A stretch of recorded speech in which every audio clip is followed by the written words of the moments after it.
Hello, hello, hello, everybody. It is a big Sunday, mostly because this is the last Sunday for a little while. Um, Next Sunday, I have a cousin's wedding to go to. The following Sunday, I will be in LA for some Games Fest. We have to cover a lot of that stuff now. Obviously, that brings up questions about what are we going to do for State of Play on June 2nd.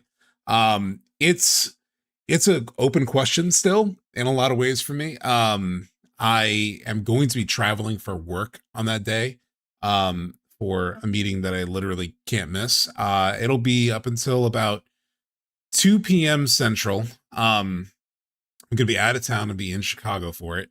And then the State of Play is at 4 p.m. Chicago time. There's a very good chance, from what I know, that I may have another meeting that day also after the one that runs until 2 p.m.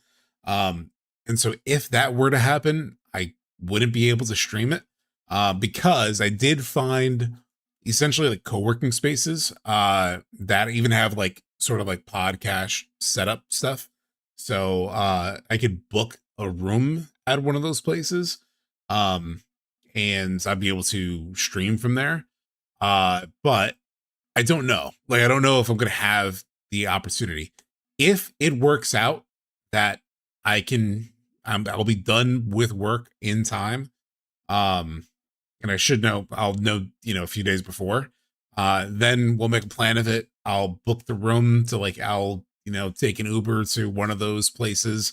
And we'll do it from there. So we will see. That's actually like, it's up in the air. I have no idea. I don't know how it'll work until work works out. Right. So but hello everyone. Sorry. Let me also say hi to people. So Gilgamesh, Roland, sorry. I always say Roland. I don't know why. Roland, Sushi Gecko, Sly Cooper 5, damn, Convi, Nick, Palmer Quest, Stepharoth, JRYT, Tyler Hepner. I saw some new art from you the other day. It was on Reddit. Let me actually check your Twitter too. There was some new art. I forgot what exactly it was, but I was like, oh shit, that's new. Crap. Let me also load up Spotify. Let me get something playing. This one. So I forgot what it was, but it was something that looked really cool. John Q Gamer, big Sunday before a huge week. Oh my god, the biggest week possible. Guys, we have two massive shows on that first week of June. We have the State of Play and obviously Summer Games Fest itself. I'm very curious how those two will affect one another. I would imagine, people have been wondering, oh, will we have part 3 at the State of Play as a teaser maybe, and then the full thing at Summer Games Fest? We'll talk about all of that. I personally don't think they'll split it up that way. I think they'll probably just choose one or the other and do a full ass trailer. I know that they did it before, technically, with the May State of Play back in 2019 or whatever. And then they had the E3 the following, in June. But there was a nice little gap there. There was at least a couple weeks, versus 3 days. What is the point? Why split up your marketing efforts like that? It doesn't really make sense, unless they have some contractual obligation to have to show it at the State of Play, but then save the gunpowder for the Summer Games Fest, because then they'll want to do multi-platform announcement, all that. But I just granted they don't make the best marketing decisions sometimes, but it's not really the smartest choice to split it up. So I'm gonna have to laugh if part 3 shows up in either. I will rage. I'll be in LA. I will go to the Square Enix offices, because they have some offices out there, and I will protest. So I think State of Play announced the first time with a decent, mostly plot-based trailer. Sony will announce it as a day 1 console timed exclusive. We will get some follow-up at SGF. I personally don't think they'll be at both. Personally, I don't think they'll do that. It's just not. It just wouldn't really. There's really no benefit to it. You know what I mean? You might get people who see both. You might get people who only see one or the other. you sort of, you'd probably compromise one to sort of like boost the other one in some way. Like, you know, like I personally, I don't give a fuck about getting a title reveal. I'm over a title reveal. Like, I don't want a 30-second, here's the title. Oh, now go watch SGF. Like, it's just, it's a waste to split up your messaging that way, in my opinion. Now they could do that because they are Square Enix and they don't make great decisions. So it's not impossible. I just don't think it'd be, I just think it's pointless. Like, either do one or the other.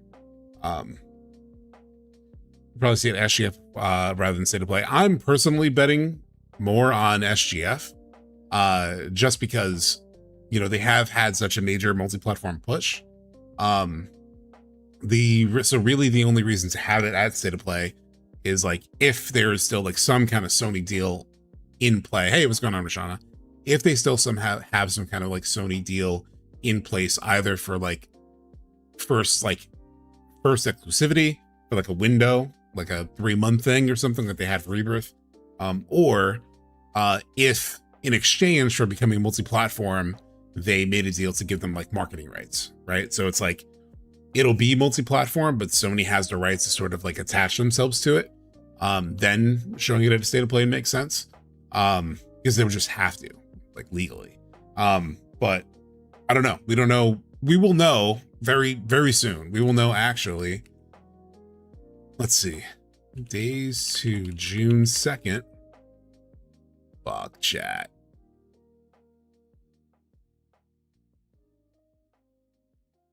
Actually, is there days to June 2nd State of Play?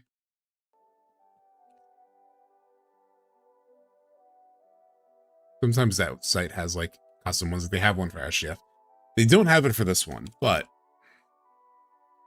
check this out.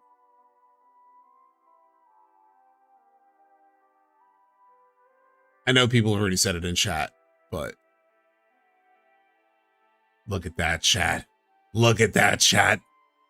Wait, 8 days? What the fuck? How did it switch to 8 days? It was just, oh, I guess, no, it didn't switch. The color switched. It's technically 8 days and some change. Technically 9 days, but I guess even more technically 8.5 days. Let me catch up on what you guys are saying. I want titles to not be returned just to watch people rage. I wouldn't be opposed to it not being returned or returns. And in fact, like, it's been so heavily like thought to be return or returns that I don't want it now. Like, I want something surprising. So my is actually around the corner. 7 reproduce. Maybe Sony marketing will be with a sneaky PlayStation and Steam reveal at the end of the State of Play. I don't know what could be at the State of Play that they're hyping up this much. That's the other thing, is they're hyping up the hell out. They're hyping the hell out of it. 8 days is, yeah, it's practically a week. We are practically a week. Just a little this stream, at least on YouTube, I almost made the title something like 7-ish days to the end, but it's not quite clean enough. Like, if we were, I don't know, it was kind of funny, but I ended up just going with the more hype title. Speaking of which, let's get into the show. So, as we've been talking about already, there is a State of Play. Actually, you know what? Let me do something. Let me put in a poll. I'll be curious. Let's do a little poll on what we think is going to happen. What do you think is most likely? And this is going on YouTube first. Trailer at SGF at State of Play. Trailer at SGF, or no trailer. Womp womp. I'm gonna start that poll on YouTube, and then I'll make one on Switch also. Are there like settings for how long this goes? I don't know. Let's see. Let me start it real quick here. New poll. What do you think?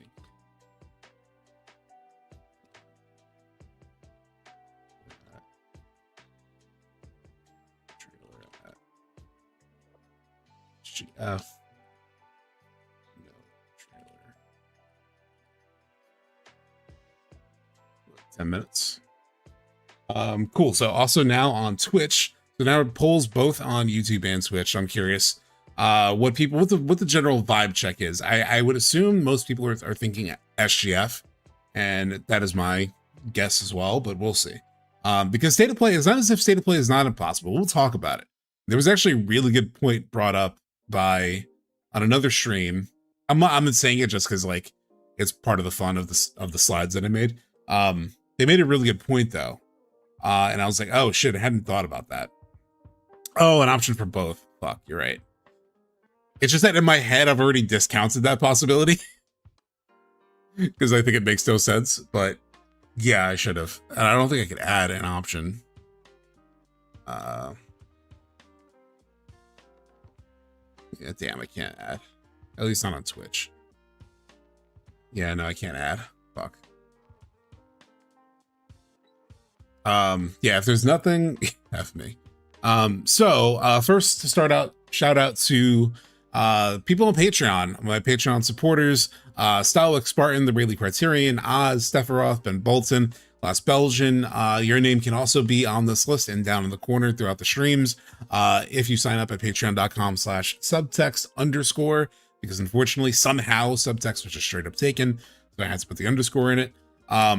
But as we've been talking about, state of play in roughly 8-9 days is coming. It'll be June 2nd, 5 p.m. Eastern, 2 p.m. Pacific, 6 a.m. Japan time, so the following morning. So the general question, right? Will it be there? That's what everyone's been wondering. That's what everyone's curious about. My initial gut reaction when I saw the announcement about the state of play was hell no. Like I've just been, you know, for all the reasons of like multi-platform and all that we've talked about, and just like I just refuse to let myself believe in anything other than Summer Games Fest just because it hurts too much. Like that's really the main reason. We have been through so many shows. We did we did predictions for the Game Awards. We did predictions for the February state of play. And I told myself, and I made this promise to you guys, that I would not believe in anything other than SGF. We will talk about the state of play because it's effectively the same thing at this point because it's 3 days apart. So there's a reason it's reasonable enough to get hyped because we're getting hyped for both shows in one stream. So I feel better about doing it because I don't feel like I'm like overhyping because like it's gotta happen that week, right? Otherwise, when the hell else? To push it that much further, it would just have to be like a later 2027 release, most likely. Because then otherwise you're going to be kicking up promotion right around the time of GTA 6. If you do it, in September, if you wait till Game Awards, even though GTA will be out already by then. Either way, it just feels too late. It just feels too late for a 2027 thing. Genuine question, if it's neither, then where? And what's the release window? I kind of addressed it already, Mello, but like, yeah, basically if it's not there, I would say it would just have to be late 2027. I don't think it's going to push to 2028. I saw people saying that on Reset Era and stuff like that. And, we talked about how maybe it's not as big of a deal that Hamaguchi's played it 40 times, but he has played the game 40 times, like 40 times. So it's got to be in relatively good shape, good enough shape that 2027 sounds like a pretty solid lock. So I just wouldn't expect this to go beyond that. I disagree that Wolverine has hype warranting this level of state of play. I'm thinking because Sony has GTA 6 marketing rights, they're going to kick it off there. That would be worth the hype. We'll see. I know there was a rumor this week, or like recently, like after the, everyone was hyped up about GTA 6 and if it was going to show up and whatnot. But there was like a rumor that, and so like people have like given up hope basically when it came to GTA 6, but then this other leaker who apparently disproved, like he was one of the few that doubted the Best Buy email leak thing. Like he said it was wrong before anybody else said it was wrong. He then came out this past week and said that he thinks they're going to do, he supposedly knows, like if he were to bet money, he would bet money that a trailer would drop on Tuesday, which is the original release date for GTA 6, May 26th. So he said, you know, if he had $1,000, if he had like a thing, if somebody gave him a link to bet $1,000, he would bet there. And so we'll see. He made some other predictions too. I forgot what it was. But regardless, like he put his money there, so we'll see. I mean, I don't. It would make some sense to like throw out a trailer. Oh, the other thing that he said is that Sony got like a little. They gave Rockstar gave Sony like a little thing for their show.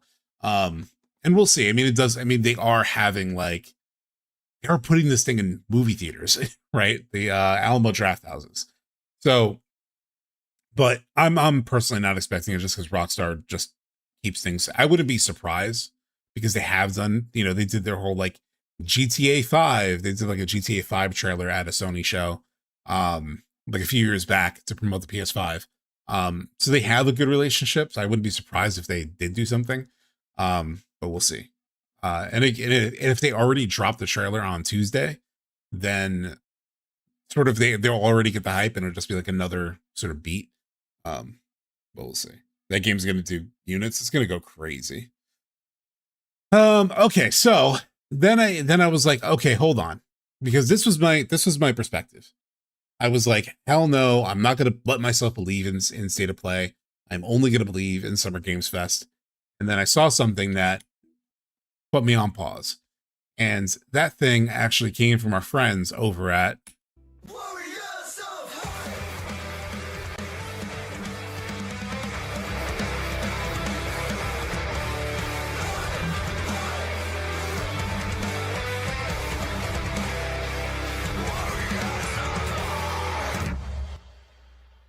I kind of love their little theme song.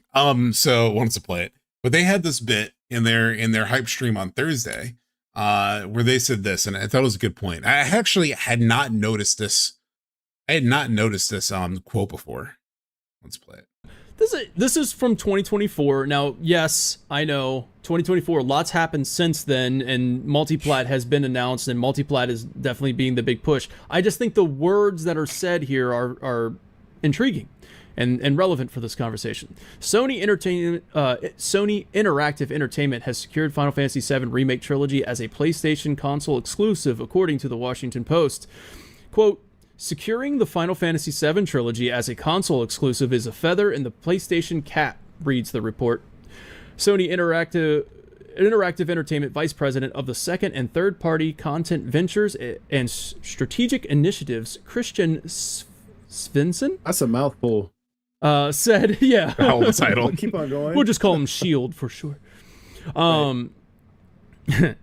Said making the trilogy a PlayStation console exclusive was mutually desired between Sony and Square Enix. Quote, back in the same console generation for the original PlayStation, Sony Computer Entertainment had a few franchises of its own, and in order to find its place in a very competitive video game industry, we sought to win the hearts and minds of key third-party developers like Square. Final Fantasy has always been one of the primary franchise pillars on PlayStation consoles.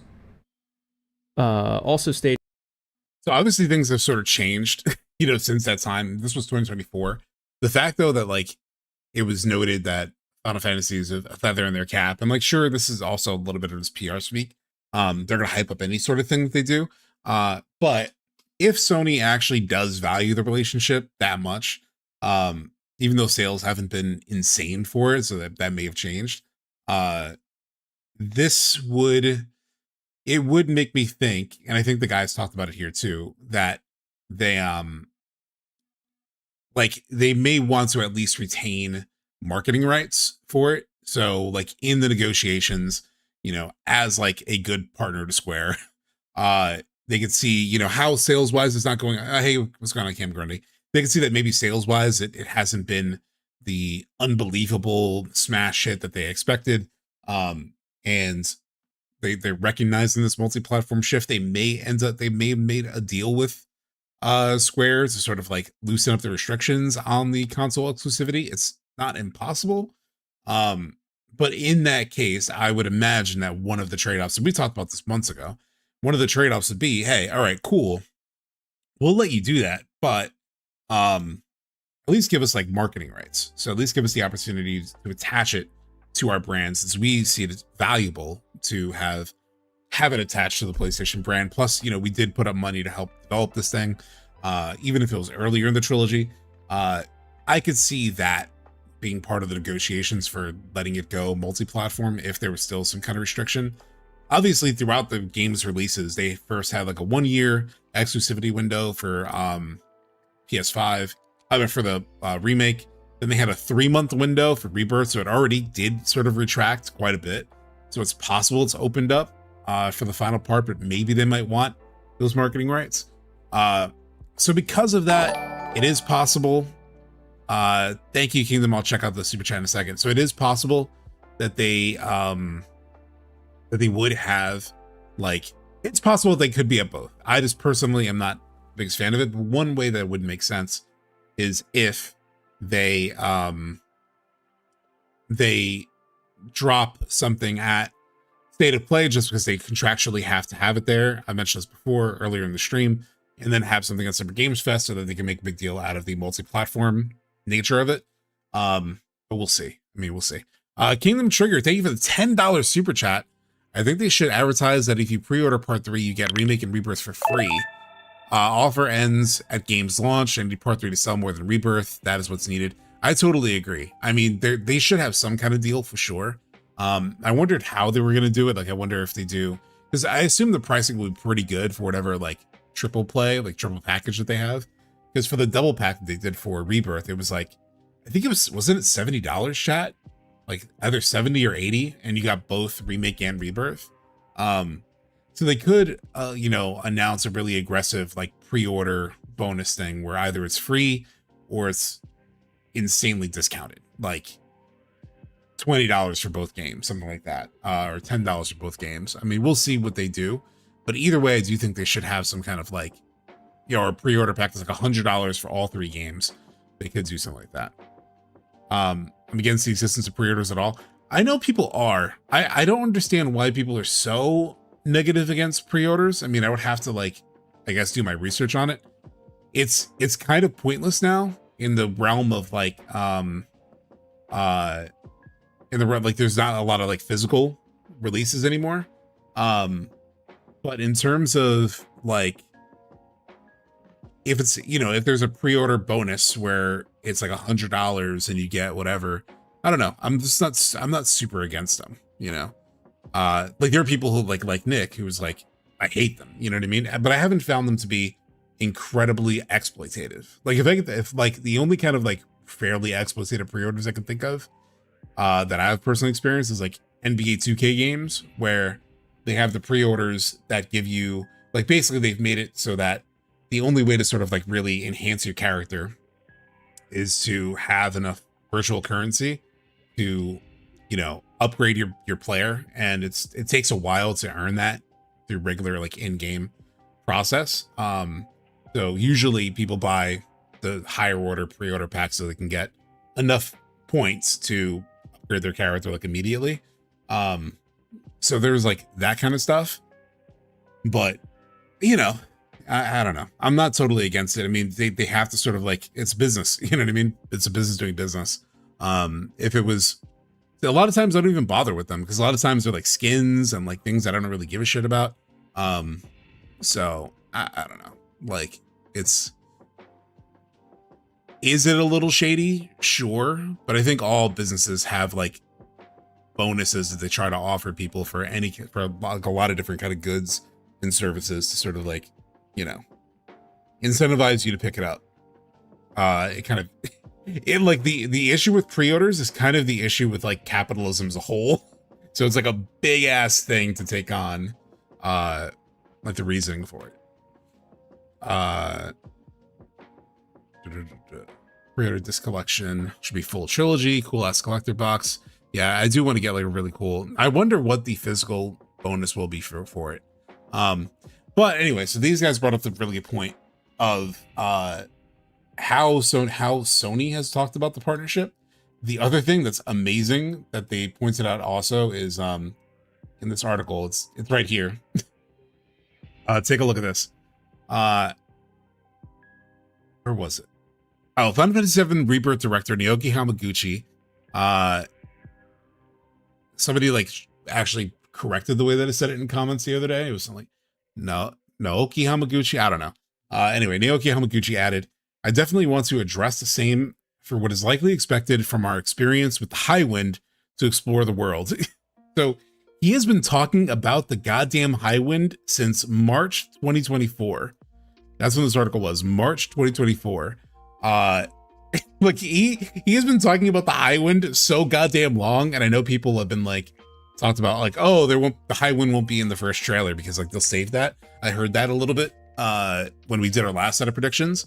And it's like he's been talking about it since 2024. It's been 2 years. It was like this is right after Rebirth, literally days after Rebirth came out. He's been talking about the possibilities of exploration. Hey, what's going on, Cammy? He's been talking about the possibilities of exploration with the High Wind since an article like that came out 6 days after Rebirth came out. It's gonna be in that trailer, right? Like it has to be. It's the one thing he can't shut the fuck up about. So could you imagine the torture they would put Hamaguchi through if they actually released a trailer that didn't have any High Wind reveal in it? He's going to be in interviews like, I still can't talk about it. He's been in these interviews tortured about wanting to talk about it since 2024. But yeah.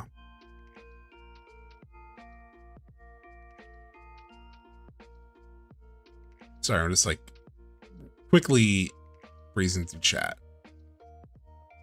So yeah, actually, let me see what the poll ended up being, what the poll results ended up with. So currently, the YouTube one is still going. Oh, because I can manually end it whenever. 10% saying no trailer, womp womp. 22% saying trailer at State of Play. 68% saying trailer at SGF and over on Twitch. The poll disappeared for me. I think the poll may have disappeared for me.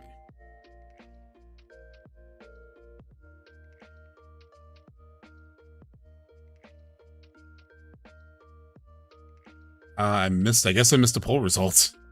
Let's see if I go to my stream, if I can still see it. I know I put it on a 10-minute timer, but maybe we went way past that. Yeah, it's gone. Fuck. Does anybody remember how it ended up on Twitch? I'm sure it's probably around the same, pretty much the same as YouTube. Okay. Yeah. Actually, it was like 73%. Okay.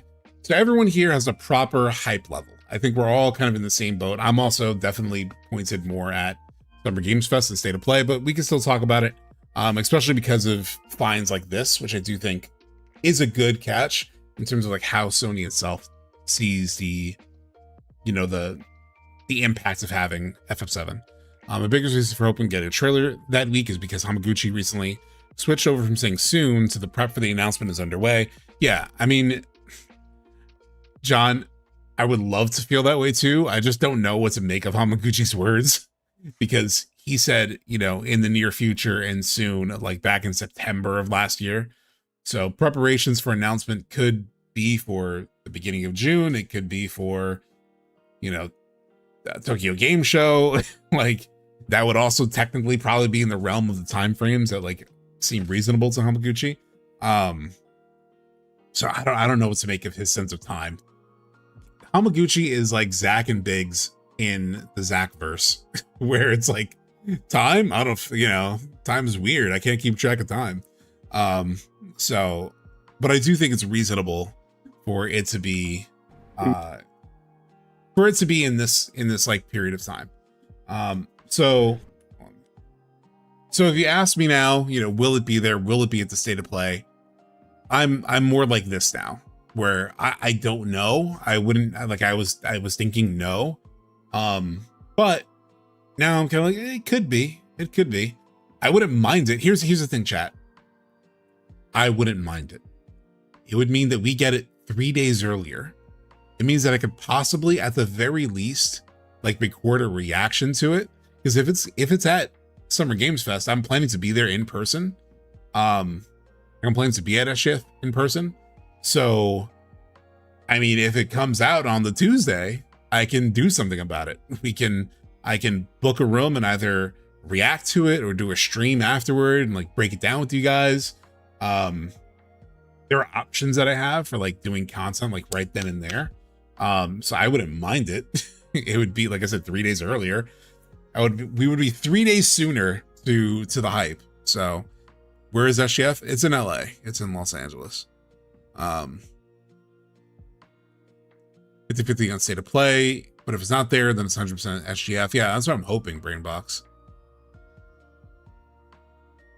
I assume the announcement is just a trailer, in which case I can't imagine it taking super long to collect footage, graphics, etc. for a 1 to 2 minute video, but if it's going to be something substantial like gameplay alpha, then it might take a while. I do think it'll be like roughly a 1.5 to 2 minute trailer. And I think we'll see gameplay for sure. But that's my expectation, at least. Jesse's just like, it's not gonna be a state of play, don't worry, guys. I low-key wanted it both, have it be like the remake trailer, have the short trailer at SOP, then at E3. Yeah, we talked about that earlier. Well, even the E3 one, I don't think that, did that have Tifa in it, that one? Actually, it did. I think that was the Tifa, wait. Yeah, that was the Tifa reveal, I think. I just don't know, like the time difference was, let's actually look at what that gap was. Because here's the thing, chat. It was it's 3 days. Like, the difference between these things is a 3-day gap. Like, state of play, May 2019. So this state of play was May 9th, 2019. May 9th, 2019. And then E3 2019, FF7 Remake trailer. And this trailer, holy shit, it was 4 minutes. This trailer was June 10th. So there was an entire month. So it made sense to like do a, hey, we'll see you in 3 weeks. Or we'll see you in a month at the end of this state of play. Like more to come in June, right? It's back May 9th. That makes some sense. You had an entire month to kill, so it's like, let's hit them with 2 beats, a month apart, but 3 days apart. It just feels kind of, just do one of them. The other thing that I did hear people brought up too was bring up was, you know, to be at state of play, it's maybe more expensive than what a state of play slot would be. But I don't really know the logistics of like how much things cost in that way. If it's at SGF, do I think it's the opener, closer, or mid-show? Oh, good question. If it's at Summer Games Fest, I guess, I think now that this 60+ minute state of play is happening in the same week, I think there's a better chance that it's at it actually could be the closer at Summer Games Fest, just because I could imagine that Sony will eat up a lot of the big stuff. Like they'll probably keep all of their own games to show at their own show. A lot of times partners, because here's the thing, because people also talk about like, oh, it's a Sony show, so it's going to be mostly first party or third parties. That's not really true though. Like Resident Evil has done big reveals at state of plays, like new announcements. So like Capcom's like literally announced new games at PlayStation events. PlayStation events do get heavily watched also. So it's possible that things that Jeff wanted could be at the state of play instead. So if that were the case, then I think it's a pretty good chance that FF7 Part 3 would be one of the bigger announcements that Jeff might have. And so he could save it for the end. It was the closer in 2023. Maybe he doesn't want it to be the closer again, because he said like having the same franchise as a closer multiple times may not be the most exciting, but Capcom's done reveals at State of Play and the secondary trailer at Summer Games Fest. Well, there you go. Yeah. I don't really think they'd be worried about any other title, though. They'd otherwise be the headliner, in my opinion, unless there's some mega project I'm not aware of. With a big anticipated game, you wouldn't want it to distract from other games, so I'd say the closer. I think if you get crazy, Part 3 opener and GTA 6 show under, fuck, that'd be... Jeff would literally just retire at that point. He got like GTA as his closer. He would be so happy, so excited. He'll be drunk during the entire show, just not giving a fuck, because the last thing in his show is going to be GTA 6, so he'll just be celebrating all show. It's a huge game. Following the Game Awards, I think Jeff would want a big closer. The thing about Summer Games Fest is like, it's the weird one. There are times where it's really good. There are times where it's not that great. Like Game Awards is the big show for sure, and he does line up like some heavy hitters for that. But Summer Games Fest has always been point flip in terms of like how big and how crazy it is and how cool the games are. And like I said, the fact that Sony is like doing this massive show, they're putting it in movie theaters and stuff. That is, it's a show. It's a signal that Sony probably has some like good shit. It could be GTA 6, like, you know, that's been rumored. But there's some reason they have some confidence that like it's gonna be in, you know, in theaters for some reason. I think I saw someone say the last time they did a theater show, because they've apparently done theater screenings before. I think it was like 2018. So it's been a long time since. I did see, I think it might have been kind of funny when they talked about the news. They said maybe it's part of like Sony just wanting to start this tradition of like always having a summer show. So maybe it'll be kind of okay, but not like mind blowing. And people maybe making more of it in their heads in terms of the whole like theater thing, which is also pretty limited, right? Like it's just Alamo draft houses in like a few cities. So, you know, but they are actually inviting press to those theater showings. I did see that. Like, I think Paris Lilly announced that he was going to be there. They're like, they pulled in like press and influencers and stuff to actually go to the theater screenings. So I don't know. They're making some big deal out of it. Boom, boom, boom. I think Sony knows they have something. Yeah, it could be GTA 6. Marvel Token was a huge surprise no one knew about. So I hope it's something we don't expect. And we'll talk about like all the big reveals. We could do that now, actually, because at first I was planning to do FF7 stuff. But maybe we can talk about some of the things that might show up. Let's do that now. I'll just fast forward a little bit. So real quick, like I said, I had planned this for after we talked about the bets. So what else non-FF7 am I interested in? Since we're in that zone, Brainbox is already sort of like getting into it. But since they're basically the same week at this point, I'm just going to talk about both. So Wolverine, obviously they're going to show that. They've announced that. It's going to be the show opener for State of Play. What I'm most interested in, though, is like getting a better sense of what the game loop is like. So here you get like a little bit of the traversal was like in this trailer. I did see someone, I think this is like a thumbnail, but it was like a good point of like, you know, showing something that may be like Canada and then another location be like Japan. I personally hope that Wolverine is more like an Uncharted type game design in terms of like several different locations, and not just like an open world that you like explore. And I would want it to be more like Uncharted 4 than like Spider-Man. And that seems likely because it seems like there's multiple like different locations that will play throughout the game. New Cory Barlog game, maybe Intergalactic trailer. Yeah, I have stuff for you on that. I have stuff on Persona also. We'll get to it in a second.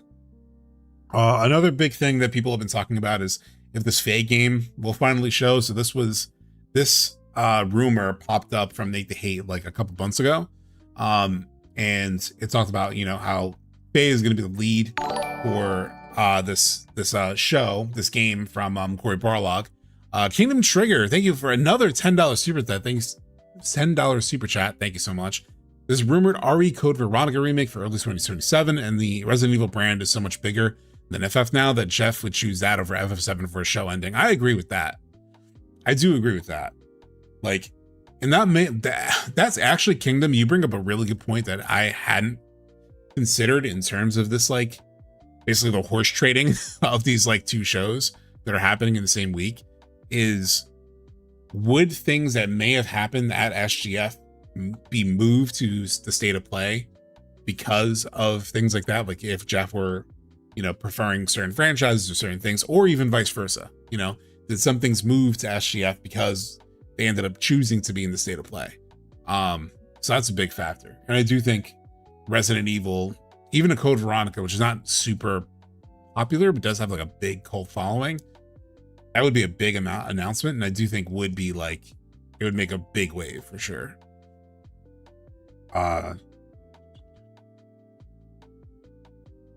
Tomb Raider, yeah. I don't have Tomb Raider in this whole thing, but yeah, Tomb Raider is possible. In terms of this Faye thing too, I did want to talk about one thing regarding the Faye game. Because, you know, people have had reactions to it because of course they did, especially on Twitter, because it's the fucking internet. But supposedly this new game, this is the one that Cory Barlog has been working on for years. If you don't know or don't remember, Cory Barlog was the director of God of War 2018, and he did not direct Ragnarok because he was working on another game, and none of us knew what that game was. Apparently, it is this Faye game. Faye was Kratos' wife. She's, you know, kind of kicks off the story of God of War 2018. Like her death is the first moment. Like you don't see it, but you see, you know, it's basically the burial for her is the opening of 2018. And then you see a little bit of her in Ragnarok, and I think the DLC has more with her, which I actually have not played yet. I have not played the Ragnarok DLC. I need to play that at some point. Maybe we can make that one of the bets, chat. But one of the things that gets me super hyped about this is how passionate Cory Barlog is about the story. And when this dropped, I saw this clip. I don't know if you guys have ever seen this, but it was from this interview with him. I have to admit, and he talked a bit about Faye. I was incredibly sad that we never got to meet Faye. I mean, you made her sound kick-ass, and then, you know, we didn't really get to interact with her. So why did you make that decision? The story.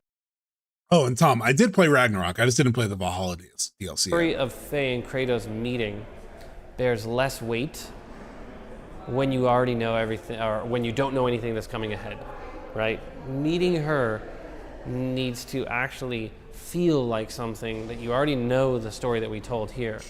So there's a greater weight behind who she is. She's got a mythology that's built up.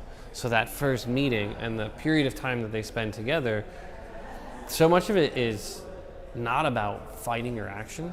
That's the other tough part, is the work that he has to do is harder to do in a situation where you have to go into combat all the time around there. Because they're both warriors who have reached a point in their life where they don't want to fight anymore because they both see through the reasons of why they've been fighting.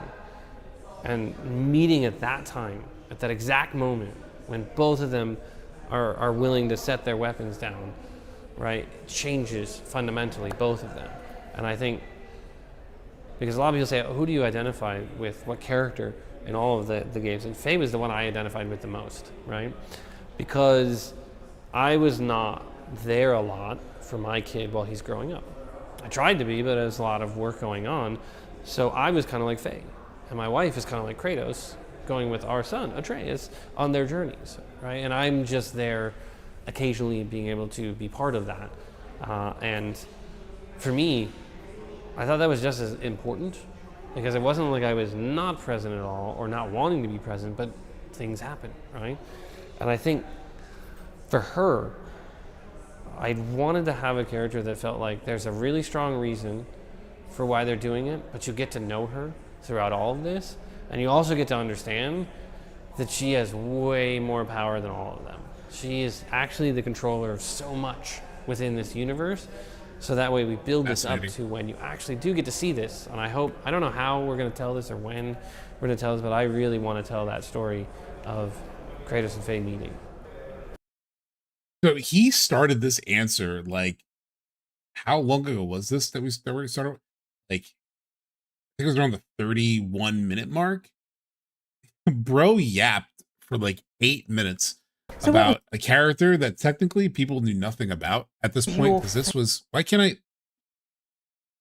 won't it let me? There we go. Because this interview. Why is it acting like control is held down? Hold on.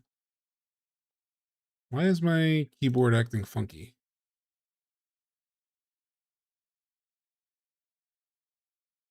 What the fuck?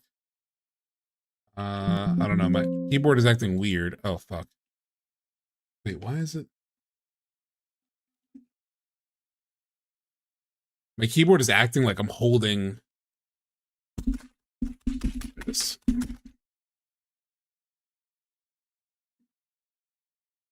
All right, there we go. I just need to punch them in. But this was an interview from January 2020. So this is like, well, actually like 2 years after the 2018 came out. But he knew he had all of this stuff in his head, right? Like he was like, I really want to tell this story. So I find that really fascinating when you have a creator that really knows what they want to say and what they want to communicate. Whatever it is he's cooking up with Faye, I think it's been something cooking. He personally identifies with the character a lot. Like there's a lot to that story that he is really passionate about. And so when you have a creator who's like really passionate about it, clearly he thinks there's a great story to tell there. Sure, I'm down to see what it is that he expects. I'm not a fan of prequels. I do not think they are inherently bad, but they're very problematic when not done right. Sure, yeah. I mean, there's been obviously terrible ones like Star Wars, but there's also been really good ones like Red Dead 2. You know, so it's possible to have like a really good prequel. So we'll see. And clearly it's something that he cared. What I found interesting too about what he said was that he had basically had this planned in his head. Not only did he know the story that he had like planned out, but the fact that like it actually would have better impact after you experience the sort of like Norse arc. If you go through that first and you get a little bit of that context of her first and then go back to that moment, it could be more impactful. I don't know. He's been thinking about the implications of how and when to tell the story for years. So I'm very interested in that. The other thing, Intergalactic, the Heretic Prophet. Obviously, I'm a huge Naughty Dog stan. I've made no fucking, I've not hid that at all. I love pretty much all the things they've done. I'm really excited about. Here's the thing. I'm cautiously optimistic about Intergalactic. The cautious part is actually more about what I'll show in a couple minutes of like, I may not because we talked about it before, but like they were inspired by Bloodborne and like how the environmental storytelling of Bloodborne and stuff, which is not really what Naughty Dog does. I mean, they do have they actually do have decent like environmental storytelling, like even in The Last of Us, especially, you get a sense of like what happened in a place, you know, before and during the apocalypse. So they do that fairly well. But they don't reveal the story through the environment. Like there is a lot of obviously acting and a big cast and whatnot. So I don't know how much they're gonna really actually do that FromSoft thing, or because there was another interview with Neil Druckmann that I saw from a while back where he was like at a red carpet event for something Last of Us probably, and he mentioned like he's really excited about Tati Gabrielle's performance and like the entire cast, and like, there's a big complex cast. So I don't think it'll be I don't think the story will play out like a FromSoft game where you're just piecing together, you know, the clues from the environment, reading item descriptions and shit. Like, I don't think it's going to work like that. You have very low expectations for the game. The thing is, it's like, I don't know what to make of this game, right?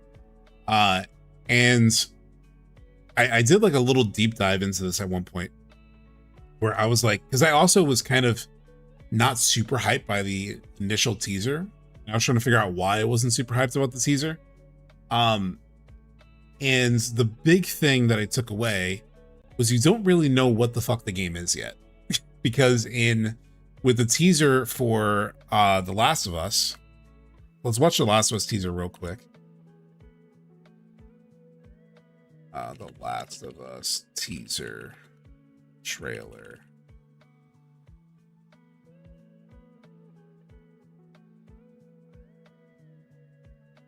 It was this one. This is the first reveal for The Last of Us Part 2, for The Last of Us Part 1. God damn it.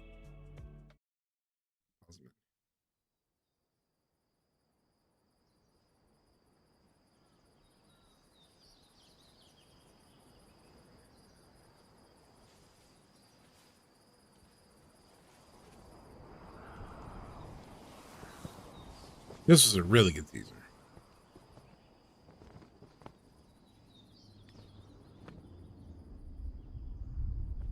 You get a real sense of the setting immediately. You're like, oh shit, it starts out nice, but then you're in this place, blood splatter everywhere, blood dripping.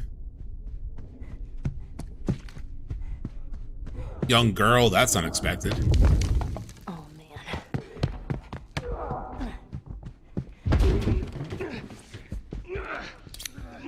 Pulls out a blade. Hand-to-hand combat. Hey, There you are. You okay? better than that guy. Search him. I'm gonna take care of his buddy, and then we quit this place. So you got an interesting dynamic between this adult dude and a young girl. Big She's like looting his body, picking out like 1 or 2 bullets that are still viable. Oh, should zombies show up? So you get a sense it's a survival game.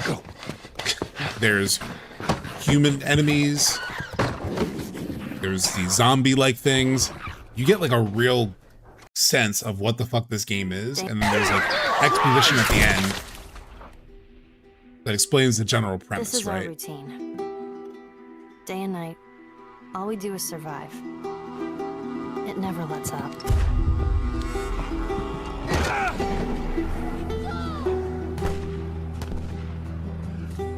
He tells me how these streets were crowded with people just going about their lives. Must have been nice. So you get a very clear sense of what the fuck this game is. It's a survival horror game. Like you get it's the dynamic between the guy and the girl. Like you get everything that this game is. Whereas Intergalactic, this teaser is actually pretty poor in that way. And that all it really does is like it kind of sets a vibe, right? You have the music. You get like this cryptic sort of like message that gets translated. The suffering of generations must be endured to achieve our divine end. Ancient scripture 1986. You get a sense of like maybe 1986 is like maybe they're in the far future, obviously. And then the vibes are like music is cool. The vibes are like generally pretty cool. But it's this like retro futuristic thing that's been done quite a bit. Visually though, it looks cool. It's clearly like taking a lot of inspiration from things like Cowboy Bebop and shit, what's the other one that was the other major inspiration in this? Either way, you see this character, she's shaving her head. You can piece together like through this wall scroll that she didn't always have like a shaved head. This is like this is based on something else. You get a little bit of storytelling in terms of like what's going on here, but it's like kind of like just a bounty sort of situation, or maybe you're a part of a gang where things went wrong. And then you're like talked about this mission where you have to go hunt this person down, the person being Camille Nanjiani. But you don't really you're basically like in this vibe of like just these two characters talking, and like, you get a little sense of, God, why the fuck am I blanking on the anime that has the same goddamn jacket? But like all of this is like a lot of borrowed, Akira, thank you. God damn. I was like, why am I blanking? You get like, it just feels like a game that's wearing its references very heavily. And you're like, what is this, right? What is this exactly? And literally 80% of this trailer is set in space and the spaceship and all that shit. And then one sort of like shot of what might actually be the game is none of that. You're on some alien planet. You're fighting some big mech dude. I do think this blade looks cool as fuck. Like the majority, like, whereas the this is a teaser of a teaser. Oh my god, that's such a good way to put it, Red Sarge. It is a teaser of a teaser. The trailer tells you jack shit. So I really don't know what the fuck this game is yet. You know what I mean? Whereas Last of Us teaser, I knew. Survival horror, guy, girl, you know, like they're making it through. We're gonna find out about this world, all that stuff. There just isn't much here yet. So I'm gonna be honest, I'm sold in the game because she has a sword with sound waves on it. I know the sound waves are dope as hell. Like, all the aesthetic is very cool, but it's all very familiar also because it looks exactly like Akira, Cowboy Bebop, etc. And so I'm like, what is this thing? You know what I mean? Like, on its own terms, like, what is this exactly? So that's still the big question that this game needs to answer. But let me just quickly show. I work for IGN, so I will. So the other reason why I think we might have something soon is, like, even though it's like part of, it wasn't purposeful, there have been a couple, like, the cast has been starting to say some fired things. into space if I don't tell you how excited we are to see Intergalactic coming out. Have you seen anything lately from that like you're particularly jazzed for fans to see? Even if you can just tease a little? Literally all of it. Yeah, literally all of it. I'm excited to play myself. I think that it's such a different side of Naughty Dog that I think people are gonna get really excited for. It seems that they've even challenged themselves in ways of world building. So yeah, that's all I'm gonna say. But I'm super stoked. Like I said, they're definitely building a different type of Naughty Dog game. So I'm curious how that'll Now work. I'm always playing video games, you know. I've played them my entire life. It's always been like movies and video games have been my passions. I actually acted in a few video games and I realized, like, I was like, oh, this is not for me. Although I did do another one that's going to come out in a couple years now, a Naughty Dog one that's going to be really, really good. Okay. So there's like a couple like little teases even from like the cast recently. I'll skip this what we talked about, but basically like they're trying a lot of different things. Camille and his tricep being interviewed. Yeah, the dude got jacked as fuck.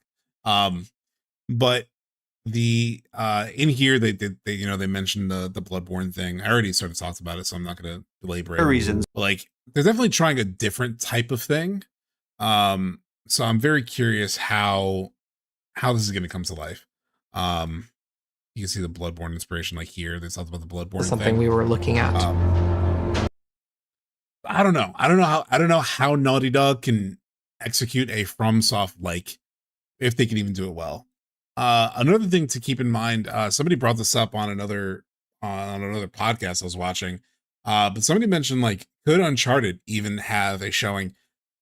I don't know what to feel in terms of like Uncharted coming back, because I love Uncharted. I fucking love Uncharted. Uncharted 4, however, was so damn good as like a conclusion that I don't really want any more of it in a way. Maybe I could accept like some side character stuff like they did with Uncharted Lost Legacy. So maybe something like that I could see. But Uncharted 4 ended everything and everything related to Nate really well. Like, I don't even want to spoil something. So there's a potential to like continue it partially with the broader family, but I just don't know if I even want to see that, you know, given what it says that Nate is doing in the future. It feels like the family wouldn't be involved in all of that anymore. So I just don't even want them to jump into that. I don't know. I don't know if I want another Uncharted.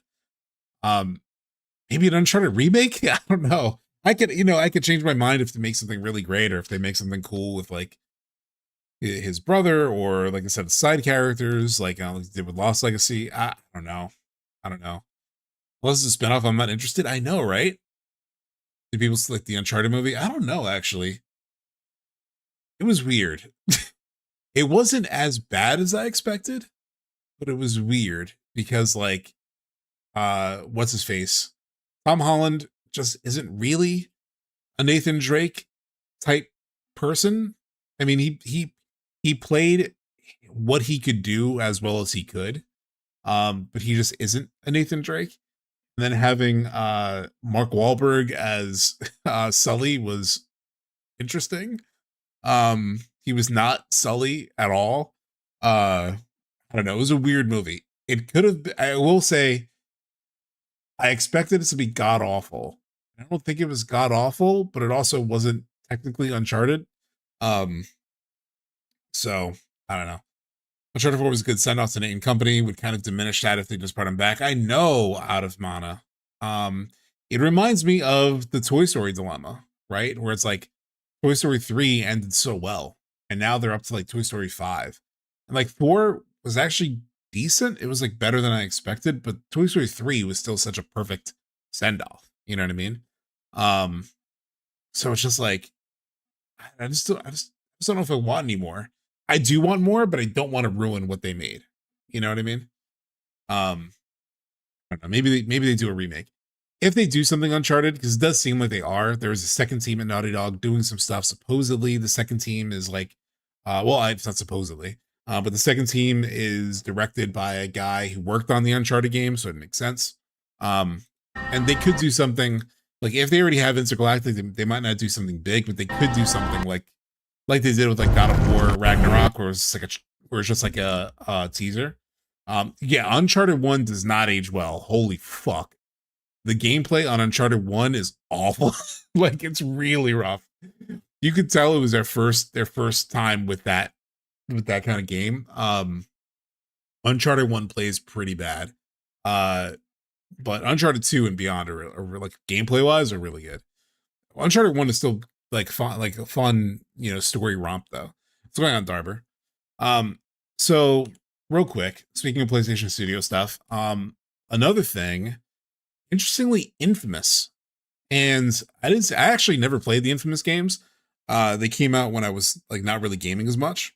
But there was this announcement, there's been like these kind of stories popping up. This one was the Infamous Remake Situation is Crazy by Real Radic.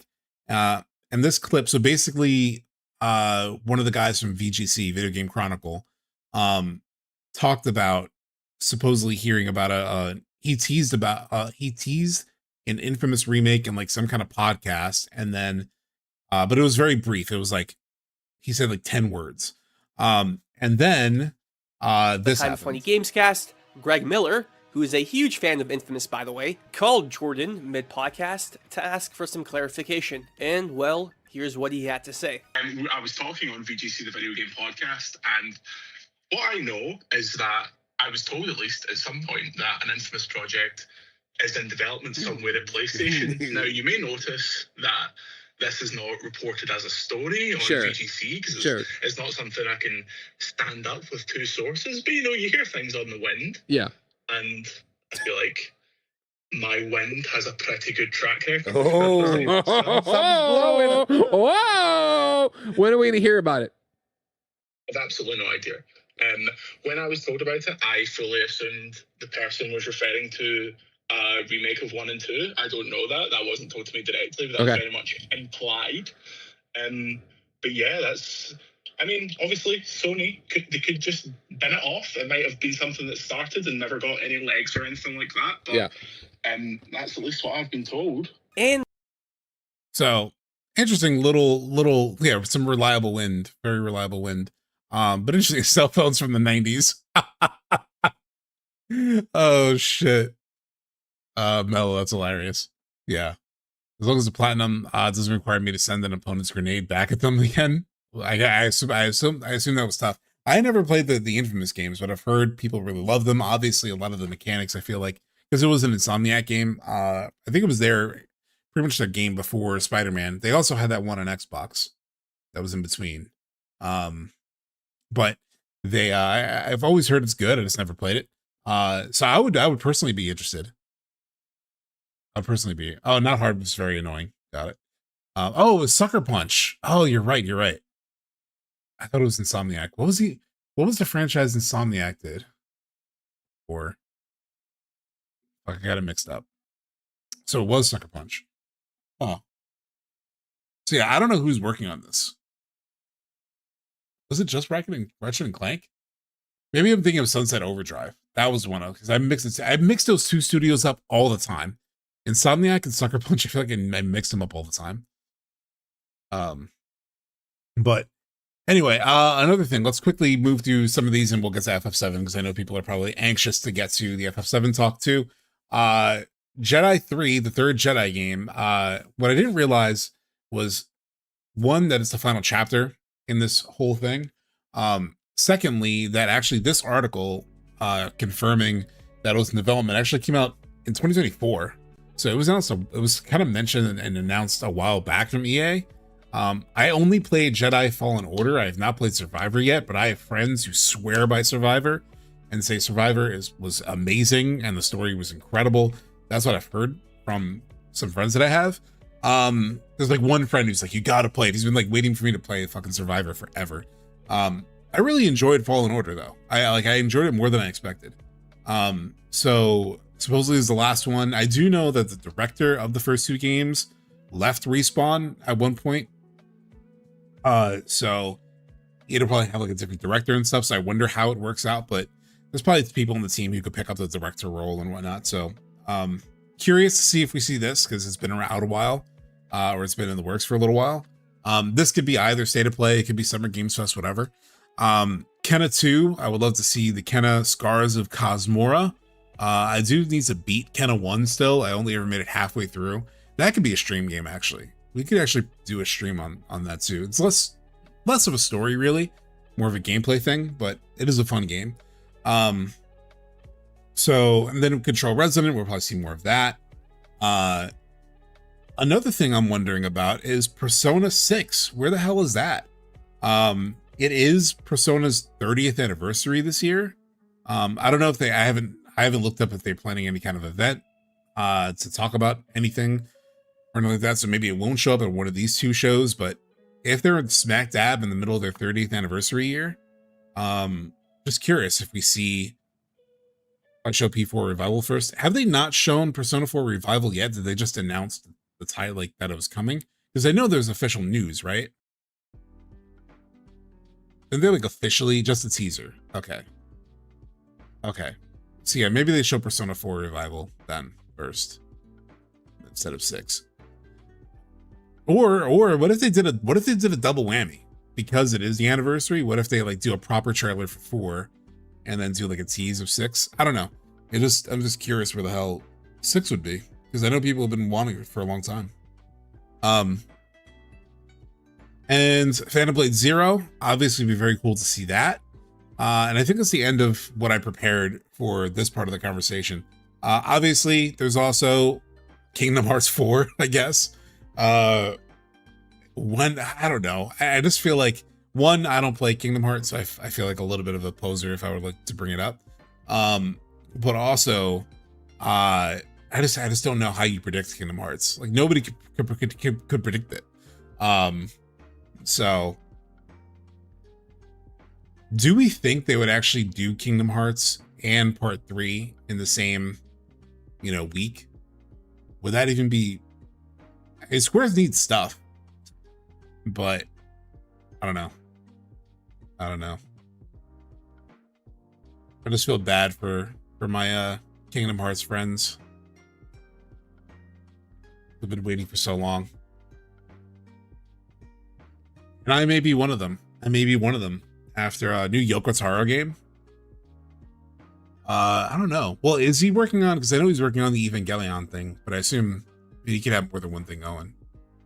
All right, I'm going to let me know in chat what else you guys are hopeful to see. Like what else you want to see at Summer Games Fest, State of Play. And I'm gonna run to the bathroom real quick while you do that. Give me 1 second.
All right. Let's see. I also got some more cold brew. Resident Evil, yeah, the Code Veronica thing that Kingdom Trigger mentioned earlier would be huge. Yeah, I would expect something Resident Evil. It's possible. I'm sure they're working because they have that cadence, right, of like a new one and a remake and a new one and a remake. So they could do something with that. Let me get some more music in here again. Whatever happened with Dust Bloods? It is coming. I just think it would be at a Nintendo show, so I wouldn't really expect that. Chrono Trigger remake. Chrono Trigger, I still need to play. Galactic Racer. Yeah, I'm curious on Galactic Racer. NieR 3. See, I can't be hyped about NieR 3 yet because I still need to get through. I still need to beat. I still haven't done all the endings of Replicant. Ace Combat 8. You know what's funny is that me and my friends have been playing Ace Combat 7 recently. Like just doing like multiplayer, just like shooting each other a little bit. I think it was like a free game at one point on PlayStation Plus. So it's kind of become like a little like short, you know, we just jump on there for like a half hour, get like a bunch of matches in, and just talk shit. It's pretty fun actually. I haven't played the actual campaign. I haven't played like the actual game yet, really. Like at like the the actual like single player. So it's just us like zooming around like idiots, shooting rockets at each other. We all are playing the advanced controls though. So we're all really piloting shit. I don't even know what the arcade would feel like because I feel like the like more complex controls or whatever they're called don't really feel that complicated to me. So I don't know how it must feel like just so easy on the other control scheme. Let's see, what else do we have? Mega Man. Well, they did have that reveal at, I think it was Game Awards this past year. They had like a Mega Man reveal. Portal 3. Yeah. Portal 3 and Half-Life 3 are probably in the same boat in terms of like likelihood.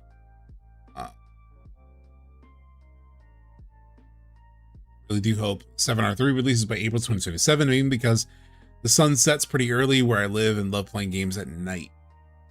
Interesting.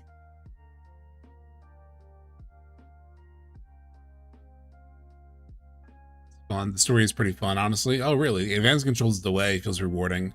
I couldn't even imagine what the easier situation feels like.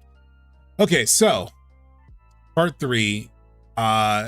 This will apply to both State of Play and Summer Games Fest. A lot of these things. I'm not going to bother splitting between the two of them. But here's the thing. We've done a lot of predictions. In fact, we've done 3 bingo cards, chat. We have done 3 whole bingo cards. We did a bingo card for the TGAs. This one was regular one. It was a hinged bingo card with a bunch of different predictions. Then we had a TGA's unhinged bingo card, where we did a 7x7 box. It was called Bingo. It was like Ringu, where it just went off the fucking deep end in terms of like types of shit that could be in the trailer. And then we had the February State of Play bingo card, which was also 7x7, but was rehinged, I would say. Travai, hey, what's going on? I don't know how to pronounce your name correctly, but hello. Bonjour. But rehinged is what I called this bingo card because it was 7x7, but I think for the most part we didn't get too crazy, right? There was some crazy in it, but not too crazy. Not like the unhinged one, which has some like really crazy shit in it. I forget exactly what, but there was some crazy stuff in there that's probably unlikely, but we went with it. But anyway, it's been a lot. And I'm like, when I was thinking about what we could do today, I was like, man, I don't want to do just another bingo card. We've done it 3 times. I just feel like it'd be repetitive at this point, right? We need re-unhinged. So I had an idea. First, I want to step through some of my favorite predictions that we have. And we have a lot. We have a lot of ones that I think are viable. Everyone's betting on SGF, including me, but this is all about money. And if Sony paid good bucks, they make it the premiere. Yeah, we'll see, Kangry. But I agree, because that is a good point too. I don't know exactly how it works, but I do think it is sort of like reversed, where people pay to be on Summer Games Fest, but Sony may actually pay the opposite for some third parties. I'm not sure. I feel like I heard that from someone, so I'm not 100% sure. So we'll see. Reservoir, thank you so much for resubbing for 2 months. I have my clown makeup on. Do you have yours? I have mine ready. So we've had a bunch, right? So one prediction that I had in one of the bingo cards was dialogue from the live stream sequence. Like, this is the biggest part of part 3, biggest part of everything FF7 in my opinion. It is like the big, like, oh shit, moment of the game where you really piece together so much. We're all looking forward to it. I don't think we'll see it necessarily, but I do think there's a good chance we might hear dialogue that we recognize. It's like, oh, that's probably from the live stream sequence. Just like, because they did a lot of that in the Rebirth trailers, is you would hear out of context dialogue. You know, it'd be like Cloud walking around the world, and you'd hear him saying something, and then you're like, oh, I don't know exactly where that's from, but that sounds very important. I think with live stream, you could peg it, right? You could probably recognize certain lines that'd be like, oh, that's probably from the live stream sequence. So hopeful for that. If there's any dialogue reveal, it's unlikely to be revealed where. Yeah, 100%, Nick. Which is kind of how they did Rebirth, and I'm happy with that. Actually, Ghost of Coral, you were spot on with the next one that I had on one of my bingo cards that I really liked, was some kind of return of 7 seconds till the end. You're saying if they opened with it. I'm saying like if they mention it at all, that would be nice. Craziest things to me is that Rebirth's reveal use Cloud's dialogue from when he remembers Zack. Yeah, Spartan, they did do that. I do remember that. We're far more likely to hear dialogue that we think is from live stream sequence that actually takes place elsewhere. It's possible, but I will still count it. Like, I will still count it as like satisfying the bet. If we all collectively, maybe we could do a poll on it. If we feel it's probably from the live stream sequence, then I'll count it toward whatever we bet against it. Another one starts familiar but ends weird. I've been talking about this for a while. So the first Rebirth trailer started weird, and then ended, I think, fairly familiar from what I remember. I forgot. Yeah, because it was like the Tifa slash, although the dialogue was weird. But that one started the SGF trailer for Rebirth, which was the first like official trailer that we got for it. Started with the, you know, blown out Midgar and the characters on the party members like on stretchers. That opening, that cold open from the game was the beginning of the trailer. I think it'll be the opposite. I think we'll start in like familiar territory, and then by the end it'll get weird. Another one that I really liked was dialogue sounds like Zack talking to Aerith. So it's like something that's like, oh, are they meeting in the live stream, whatever. So that could be a fun one. At least 90 seconds with new gameplay. I'm hoping for, after seeing that other one though, the Mates went the E3 2019, that was 4 minutes. Fuck, I'm getting greedy now. I'm getting greedy. What if we get 2 minutes, 3 minutes, maybe? Either way, more than 90 seconds is what I'm hoping for. Tifa running on the Junon cannon, like a tease of that, because that's an epic set piece, so that would be really cool to see. Drink your goddamn tea said. They may save it for the game itself, but it would be hype as shit if it's actually in the trailer. And we'll make a bet on it. Then we have like AC Fusion Sword teaser or reference. This is way out there. I don't think this is very likely. So we'll have to have a good bet for this one. So I guess I should just say what we're gonna do. So as you can see, we have a bunch of predictions that we made across a bunch of bingo cards. The plan, what I want to do with you guys is, obviously I'm just straight up stealing an idea from Max in terms of he does the gift sub bets. I cannot do gift sub bets. That's very expensive. Like when he put down 777 gift subs, I don't know if you've ever done the math, chat, but that's like over $4,000.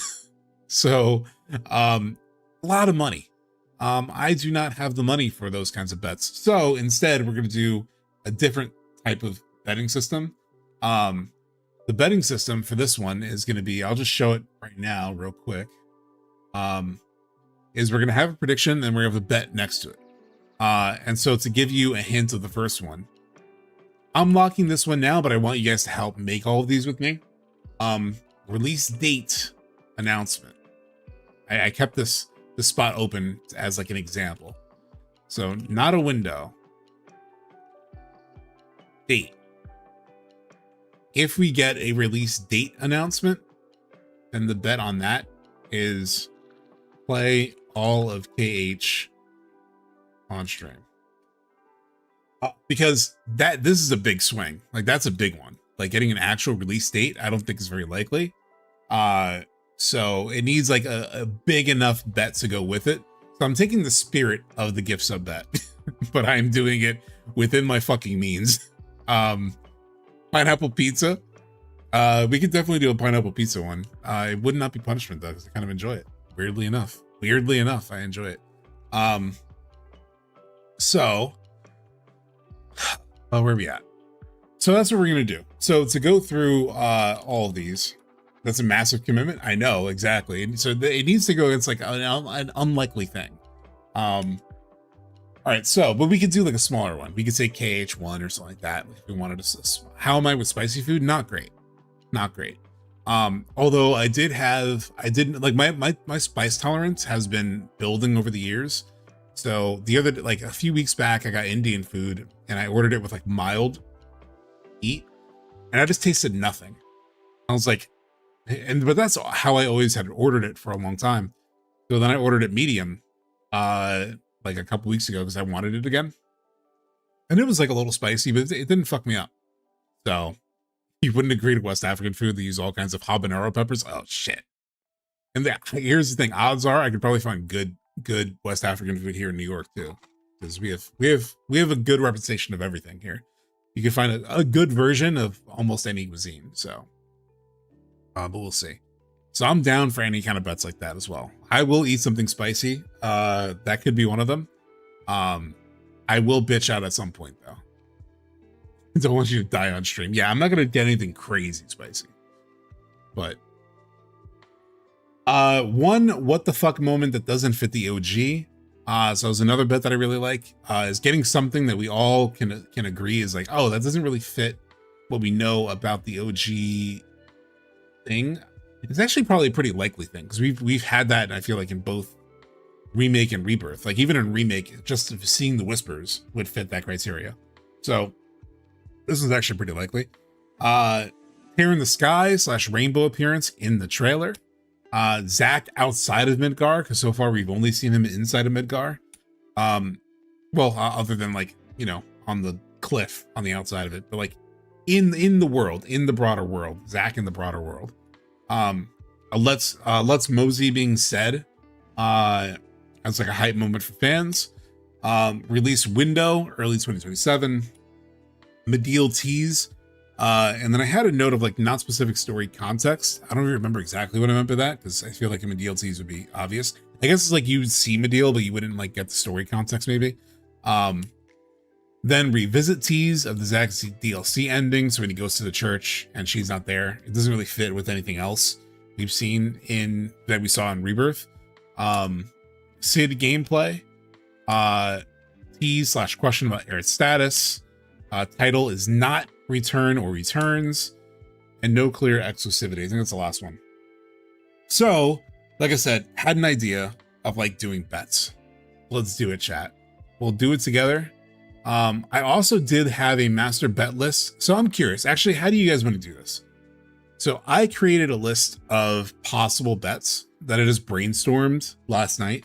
So things like play all of Kingdom Hearts. And I have a bunch of these potential bets that we could make, because I was a little afraid of like, because there's a lot of predictions here, and I was afraid that we would have even more predictions and they have even more bets. Would I have enough bets? Would I be creative enough in the moment to like come up with bets? So I have a lot of bet ideas and a master better. I actually did create a separate document, like a Google Doc. I could even share the link of the bet list, and you guys could have it pulled up on your end if you want to, whatever. And then we don't need to choose from it, but it could be like a it could be like inspiration. Maybe you guys could like look through it and be like, oh, actually, maybe something like this. Maybe not the exact one. You might see it and you might choose one that's on there, or you might be inspired to make something else. But how do you guys want to do it? Do you want to like just run through these predictions and then add the bets, like brainstorm them together, or do you want to like take a look at the list? We can look at some of the things that are on it. How do you guys want to do it? Or do you just want to come up with it as we go through? Brainstorm together, saying let's mosey.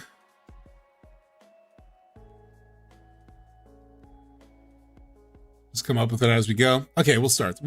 Let's do it as we go. And then if we start running out of ideas, then we can look at the list. There's some fun stuff in there, I will say. What is off the table for ideas? So one of the things I was, anything like crazy, like doing shit with my body, like I don't really want to do stuff like that. I mean, I could do like a cosplay or something, I guess it's fine. We could do like another thing. I'm nervous about anything that's like too long. You know what I mean? Like any game that's too long. So the Kingdom Hearts one is scary, just because it's so long. It's such a big commitment. But it's also for something that I feel like is super unlikely, like getting the release date. OST listening session. We could. I might have to like restrict no shipping things. You said shopping things. I don't even know how a shipping thing would fall into it, but definitely not. No, but yes, nothing in any orifices. But the OST listening session, that might get copyrighted, but we could just do it and then like I just have to unlist it or something. We'll see. So let's get started. Dialogue from the live stream sequence. So the likelihood of this is, I'd probably say medium.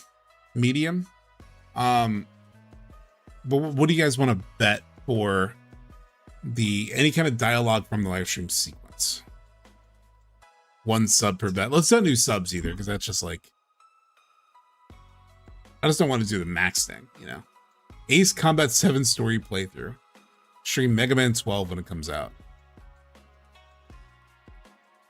Ace Combat, maybe I can just take some of these ideas and then apply them to different bets instead of like going bet by bet. Ace Combat 7 story. What would be a good one for that?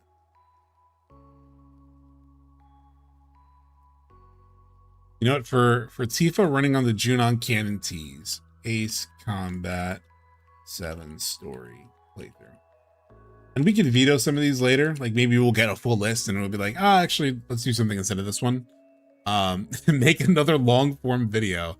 I'm trying to, Jay. I'm trying to. Mega Man 12 when it comes out.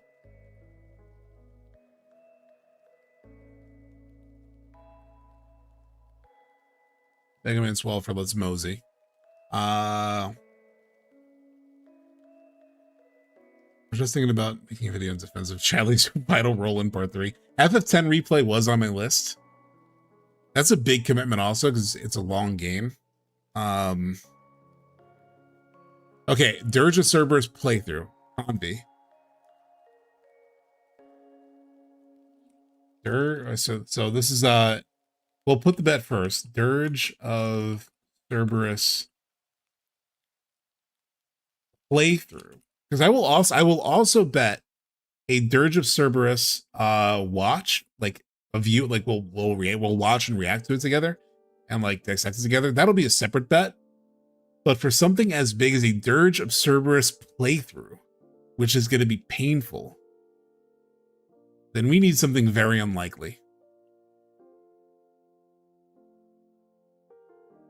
I really don't think we're going to get Vincent gameplay in this first trailer. I think they're going to save it just like they saved Tifa gameplay. But if we get Vincent fucking gameplay, we'll do a Dirge of Cerberus playthrough. That's a tough one. That's a painful one. Demo Shadow Drop, that's definitely not going to happen. It's not even worth betting on. Vincent's doing what gameplay? Just any like actual like gameplay, like clear gameplay. No cinematic. Vincent. Like, it has to be like real gameplay.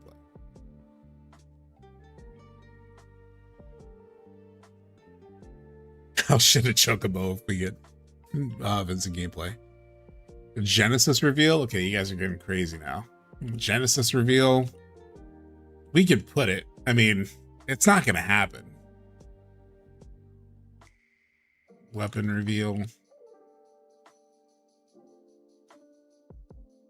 Trails in the Sky first chapter.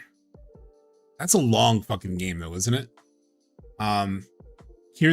So there are a couple that I have in my head that's not a full playthrough, but I'll try, you know what I mean? So how about, or I'll try Trails in the Sky. What should we attach that to? T/question about aired status. Try Trails in the Sky. You know what's funny is I do have the 2D Trails in the Sky game. I haven't beaten it, but I played a bit of it. Some kind of horror game. I have plenty of horror games on my list. I have I had Mouthwashing on there. I have like a couple different. We have several horror games we could pick. Silent Hill 2, Alan Wake 2. 24-hour stream bet is actually one of them. The 24-hour stream. What would be a good one for a 24-hour stream?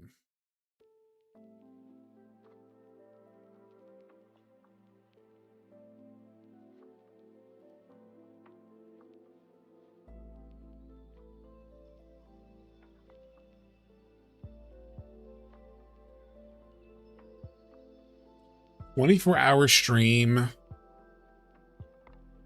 for no clear exclusivity. 24-hour stream. Because that'll be a big one. Man, damn, do I want to commit to a 24-hour stream on no clear exclusivity? Because that's decently possible, isn't it?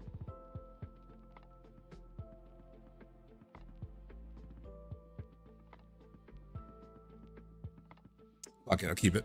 Keep it for now. Knights of the Round. 24-hour stream Dirge of Cerberus. Don't push me, old man Sakaki. I have Fusion Sword. I have AC Fusion Sword. I just don't have a bet for it yet.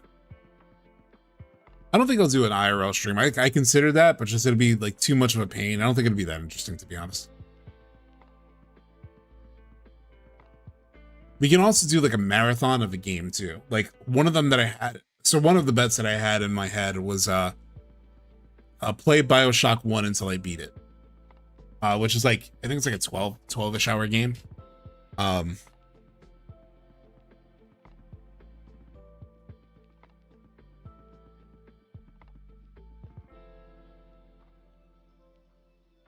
might move the 24-hour one. We'll see. Actually, Sephiroth, I do have that. I not. So here's the thing about The Last of Us 2. The challenge with Last of Us 2 is I do want to make a video on it. And if I make a video on it, I want to have gameplay footage. I want to like capture gameplay. So I can have like a bank of footage to like make the video around. So I don't necessarily want to do a playthrough on stream because it's like a 30-ish hour game. Maybe a little less depending on how much I suck. But anywhere from like 25 to 30 hours. So it's pretty, like, it's fairly long. And then I'll just have to play it again. But what I was thinking was doing like a slideshow, like a PowerPoint, like one of my patented slideshows where I talk through scenes. I do a little I structure something that gives you some of that, but like not a full playthrough. That's what we'll do. Maybe we'll play the intro of Last of Us 2 and then I do my spiel on what I love about it. What would be good for that?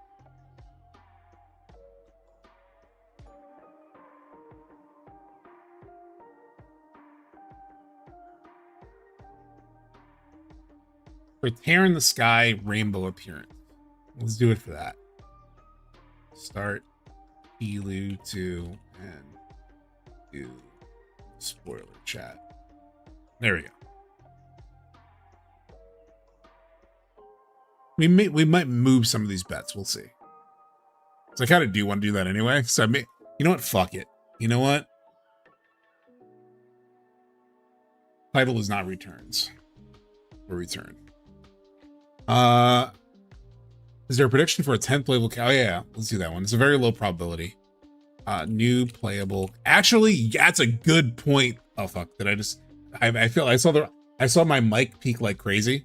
But we should put the bullshit from that from that leak. New playable character, not from core party leak. And then also this like turn-based supposed turn-based mode from the leak. All right, what other bets do we have? Let me see if there's anything from earlier.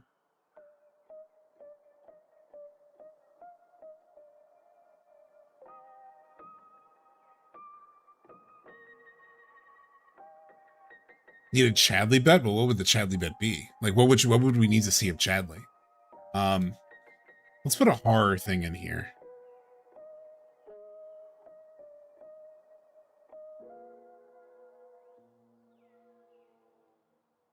What about for dialogue that sounds like Zach talking to Aerith? We'll do a horror game.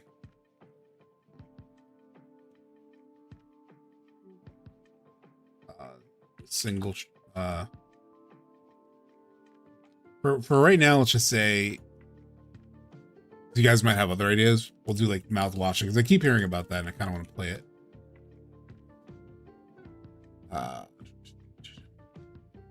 Oh, I've made an X post. I made an X post this week talking about Chadley. Chadley deep dive? What the fuck would I put in Chadley deep dive?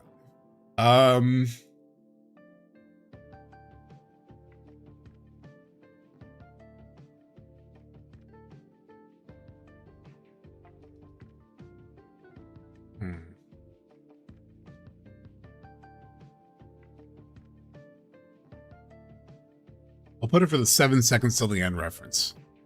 Chadley cosplay and deep dive. Fuck me, chat. I mean, I kind of needed a Chadley cosplay if I were going to ever do the Chad text appearance on Warriors of Hype, which we've talked about. W. Fuck. No new permanent playable character. Brief time with the new character is decently. It'll probably be hard from a trailer to tell if it's like a permanent character or not. They probably wouldn't just show like a guest character in a trailer. I wouldn't think. How about make a playable Chadley prediction and the bet is a deep dive? Okay. We'll split it up. We'll have 2 Chadley bets. Playable Chadley.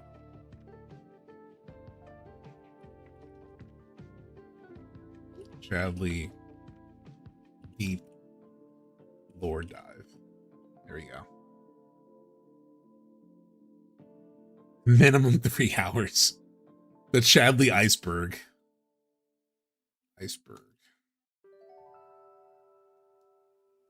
And see, really what Chadley is likely based on is an old Celtic legend.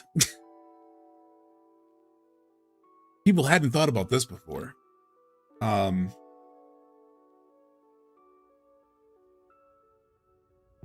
right, what are the bets? And then we'll find something to put on it. We'll attach it to something. Yeah, we talked about doing a Chad text on the Warriors of Hype. If Genesis is revealed, we get a co-stream. Oh, that's a good one. Genesis reveal, deep dive stream with Sleep Easy. All things Genesis. That's a good one. That's a good one that ties with the Genesis reveal too. Community Queen's Blood tournament. Oh, on the QB internet. Yeah, we could do that. Can you like identify? Can you like on that online Queen's Blood? Can you like specify another person to play against, or is it like totally random matchmaking? I only tried it like once a long time ago. Well, cosplaying Genesis. So let's not push it, okay?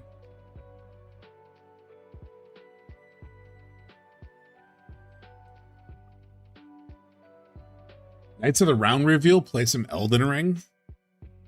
I like that.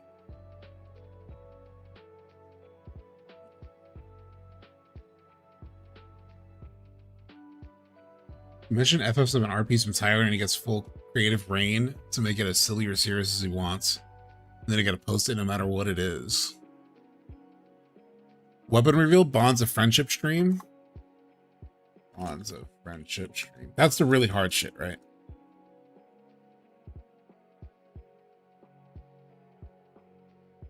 What would be the commission art be though? AC Fusion Sword tease, maybe? I don't know.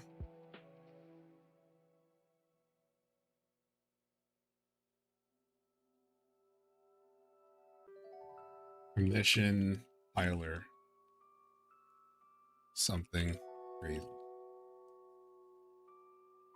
It is an OR. That's right. I read the first time.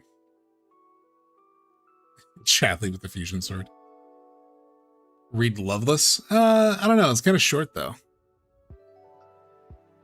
There's a private match you can send a link to whoever you want to play. Oh, okay. Cool.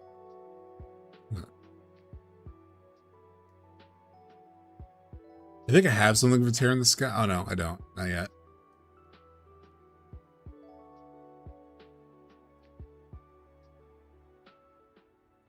Alright. Is Loveless an actual text? I mean, there's like the poem, basically. Like you could find that on Wikipedia and stuff. It's pretty short. I don't know if it's that interesting of a bet.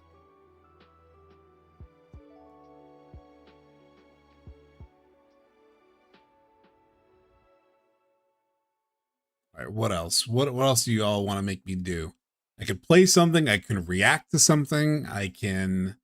Obviously, we could do sort of like special thing, like a. Oh my god, I draw like absolute dog shit. I can't draw for the life of me. Like, for example, I don't want to show the full bet list. There are like games that I could play that we haven't played. You know what I mean? Like a Chrono Trigger, something small, like an Edith Finch, whatever. I have a lot of games here listed. I hit it so that you guys don't see the full list because I know you wanted to come up with stuff. There are like stream ideas, like again, stream marathon of like BioShock 1. Beat that, do that until I beat it. I had the idea of like a chat call-in stream. I'm just not showing the whole list just in case you guys want to come up with your own stuff. We could do like a Discord movie night type of thing. There's a lot of stuff we could do. Just like give some possible examples. Draw from memory segment in a stream. What is that? What would that mean? Espresso. Literally draw? I'm so bad at drawing. I don't think it would be fun for you guys either.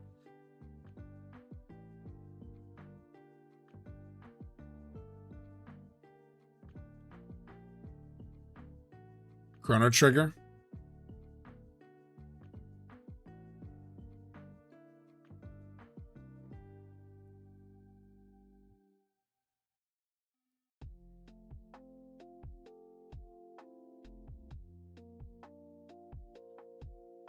Sid gameplay. I did think about Grant. I did think about New Game Plus for FF14. Could be one of them.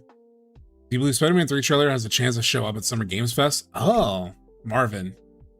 I didn't even thought about that. Because I know they're working on Wolverine. But yeah, they might they might be.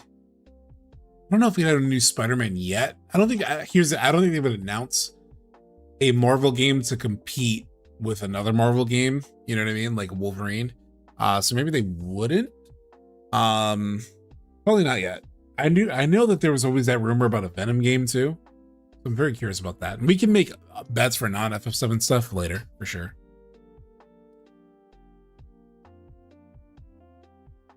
The thing about FF14 is it's so long, but we can do a start, like a Heavensward new game plus or something. Or maybe we could just jump to Shadowbringers, like a Shadowbringers new game plus, just to like really wet the whistle for people. Just so you can see how, because you can kind of jump into Shadowbringers without too much context, since it is sort of its own thing in a way. So what would I bet against that? We'll do it against the Drink Your Goddamn Tea. Introduce chat to Shadowbringers. They're just so long, Grant. That's the one thing. I have not finished Rebirth on hard mode, so yeah, we do need to do that. We do need to finish Rebirth hard mode. I mean, we'll probably do that anyway, no matter what. Finish Rebirth hard mode, because we only have one chapter. We just have chapter 14. Finish Rebirth hard mode. There we go. It'll kick my ass though, I'm sure.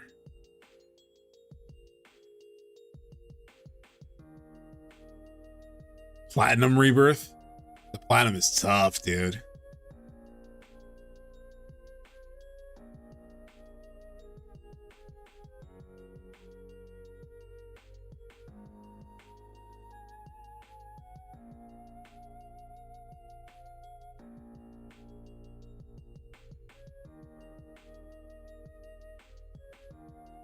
I'll think about the Platinum Rebirth, just because it would take so much time. You know what I mean? But I do like having individual bits, like, finishing Rebirth on hard mode, doing the Bonds of Friendship,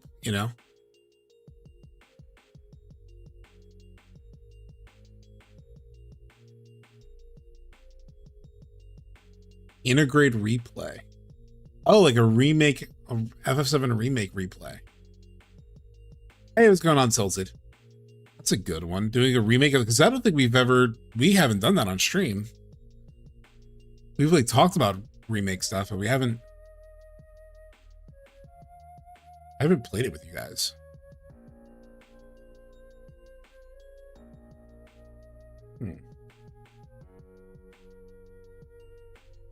Replay remake. Oh, somebody mentioned FF10 also. That's another long one though.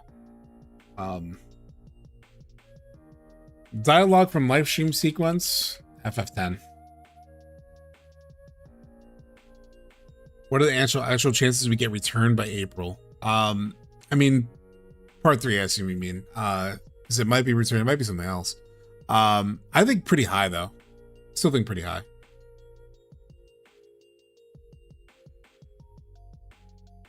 I mean, I played FF9 when I was a kid.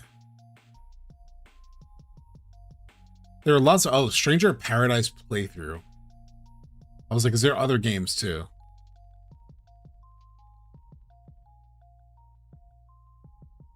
Stranger of Paradise. I mean, I wouldn't play through it. I would try it. It would be one of the tries.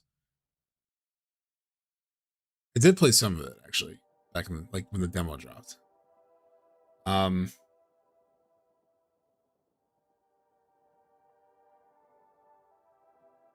Stranger of Paradise. Try Stranger of Paradise. If there's a revisit to the Zack DLC ending, which I think is very unlikely.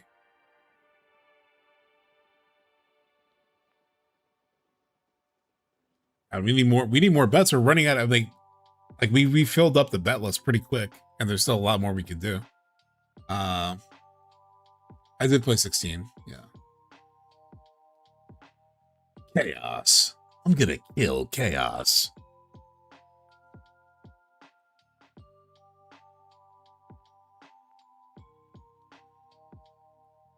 shipping video. FF Tactics is a very long thing though. I played it last year too already. Because I just recently replayed it also. Yeah, we could do a Let's Watch. We could do like a reaction to something. Like one of the things I had was like reacting to the making of like either FF14 or watching that like Uncharted 4 Amy Hennig video that came out like a month or so ago that I haven't seen yet. So it's like things we could watch, I could react to. There's, like I said, activities that we could do on stream. Like other than, you know, playing games. There's like little like independent games also that we could play. Needs to play Outer Wilds. I considered that. Let's do this down here. Play Outer Wilds. I did notice it was like 15 to 20 hours. I was like, oh, it's a longer than I expected.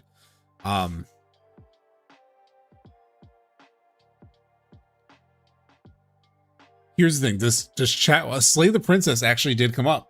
That was one of the ones I had written down.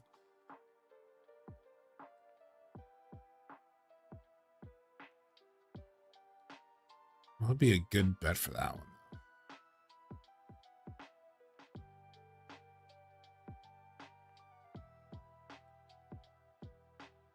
We have precious few spaces left. It's got some similar themes for Cloud. Interesting. So then maybe Medial might actually make sense. And we can replace some of these if we end up coming up with better ones. What's going on, AJ?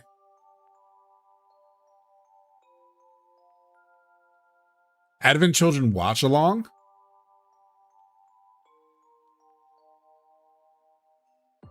That's a good one.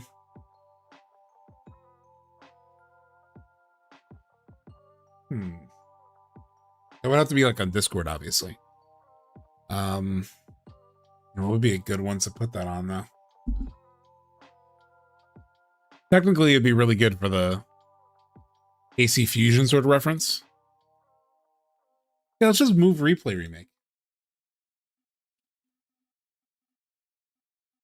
Zach outside of Midgar.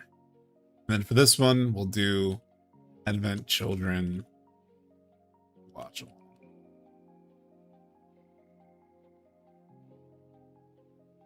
Black Materia Cloud gameplay. Good one. Black Materia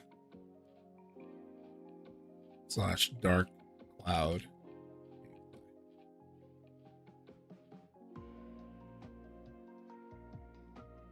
After a long time, finally in stream again. Good to see you, AJ. Final Fantasy Spirits Within Watch Party. I literally, Espresso, I rewatched that earlier this year. Just randomly.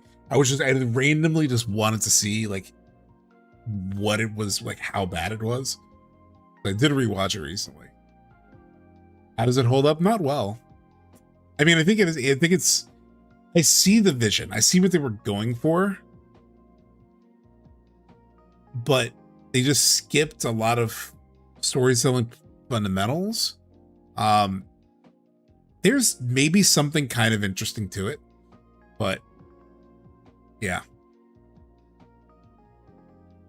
it wasn't as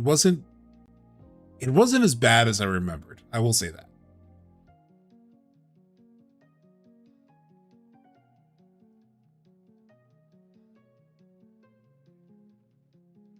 Wasn't terrible, wasn't super great, yeah.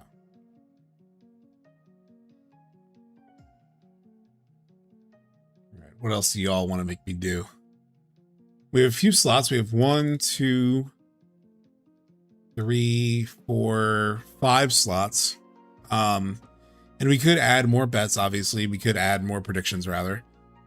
We could add predictions for non, FF7 stuff. We could add, like Intergalactic shows up. We could do blank, that kind of thing. We could have other stuff outside of but Final Fantasy Tattoo. Let's add. I mean, I did want to get one related, but I don't know. It's a big ask. All right, so starts familiar but ends weird. What do we want to bet? Well, let's start like packing these on. Let's just start targeting these now. So if the trailer starts familiar but ends weird, what do we want to make the bet for that?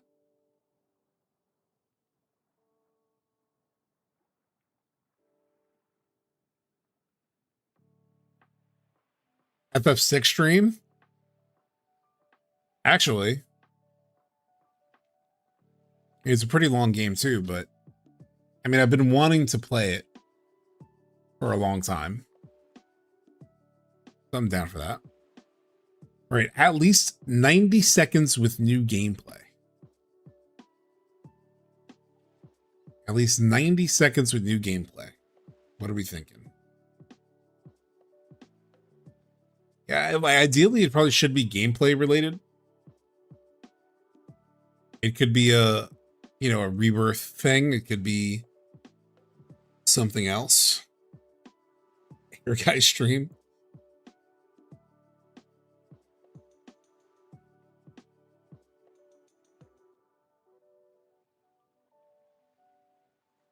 If you're asking which version of FF6, is that what you're saying? Probably the Pixel remaster, probably.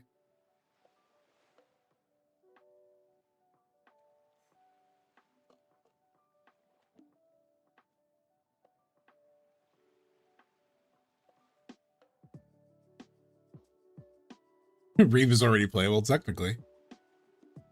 All Rebirth combat sim stream. I mean, we kind of do have that. Yeah, I guess because we have like the bonds of friendship, but finish all VR fights.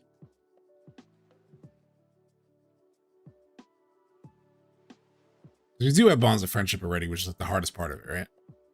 But ooh, fighting summons in the wild. That's a good one.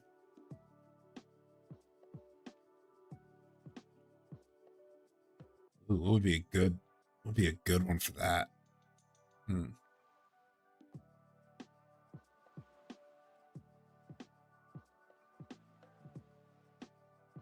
we see Deep Ground?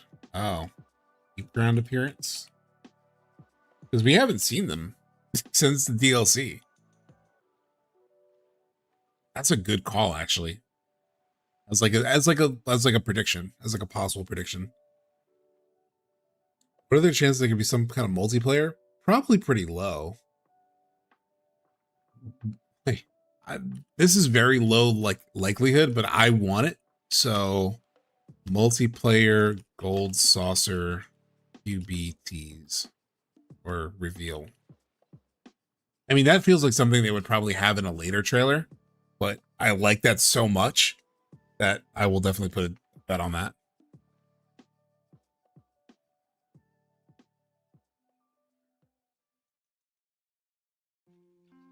Oh, the triple text. Well, we would specifically need triple text, like the triple synergy.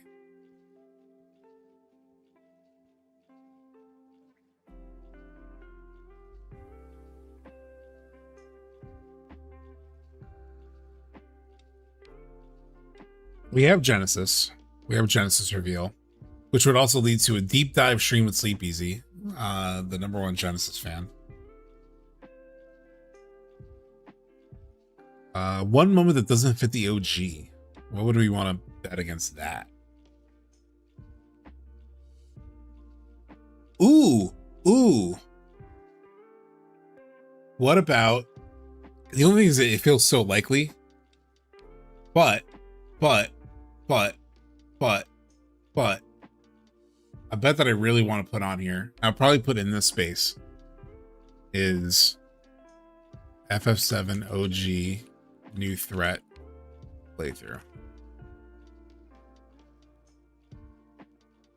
I've been wanting to play New Threat for a while because I know it has like different mechanics and like additional stuff.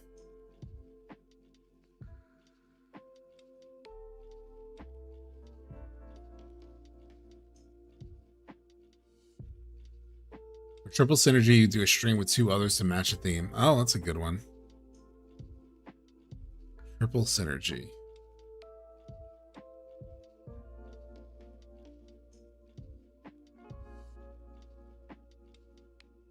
don't know who I would want though. Trio podcast stream.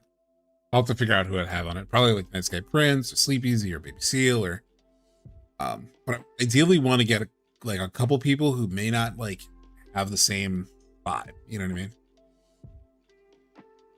An appearance.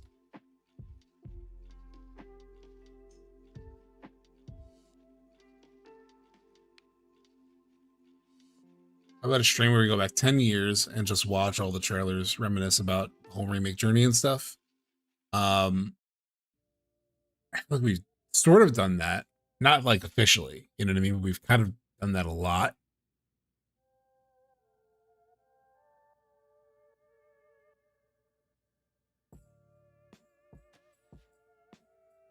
Have an appearance. This is super unlikely. We can hey, what's going on, Alex? So just to catch you up, Alex, we're doing predictions for what could be, happen with the trailer, either at State of Play or Summer Games Fest, either one. And then we're placing bets against each of them. Not doing gift sub bets because that's too expensive for me. But Evan is from what the fuck is it called? Kids Are Alright. But for example, like 7 seconds till the end reference, not any real relation to it, but a Chadley cosplay would go along with it. But so yeah, that's what we're doing. So we have a lot of bets here, and we could have more. I could also skim through my bet list. Let's do that, since I know it's maybe a little bit harder now to come up with ideas. But we have play all of Kingdom Hearts, play FF13. Again, that's another big one and a long one. 10, try Xenoblade, because it's come up on stream a couple times. Like I said, I don't think I'll do a full playthrough, but I could try it. Finish Rebirth hard mode, Gilgamesh Island hard mode, the VR hard mode battles, which we just talked about, Red Dead 1, Chrono Trigger, Control, FF6, Yakuza 0, Mouthwashing, Stanley Parable, 13 Sentinels, Edith Finch, Silent Hill 2, Plague's Tale, replay the Uncharted series, which would be a big one. Bastion, which and then I started looking up like good indie games, and then like Bastion, Firewatch, Return of Obra Dinn, Roller Drome, Journey, Sword of the Sea, an Undertale Pacifist Run, Slay the Princess, which I think we added, Phoenix Wright Ace Attorney, because I've never played the Ace Attorney games. I played like one part of like the first Phoenix Wright, like the first like trial or whatever I did, which is I actually had a lot of fun with it. But I've never played more than that. Rank every FF7 Remake series chapter. So that would be like ranking all the chapters between Remake and Rebirth. Do a feature of a Final Fantasy live stream with Night Sky Prince, because we both have, I think, like maybe different directions on where we would take it. Stream marathon of Bioshock 1, which is basically like play Bioshock 1 until I beat it. Do a 24-hour stream, Resident Evil marathon, The Last of Us Part 2 live analysis, which we kind of basically added already. Play one game that chat insists is secretly peak.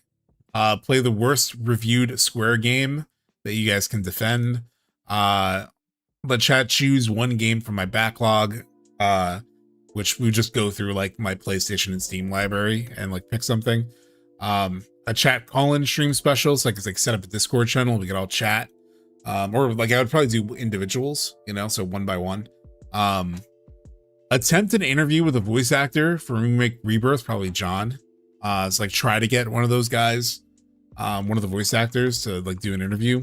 A Party Animals community stream, Among Us community stream, a Jackbox game community stream, making of FF14 react to that Amy Hennig Uncharted 4 video, Georgia Cerberus watch along analysis, and like this is basically the Jackbox thing.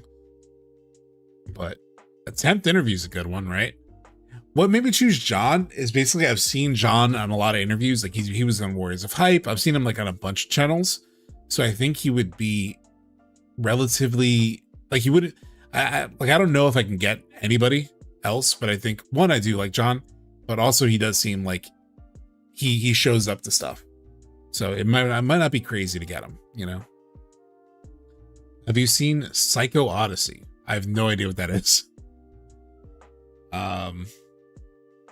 Yeah, let's add a cast interview. What should we add it to though? Might have to replace a current bet.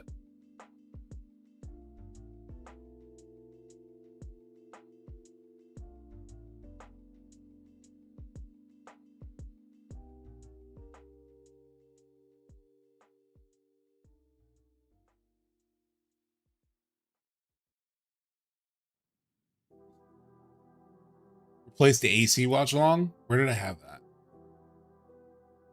Yeah.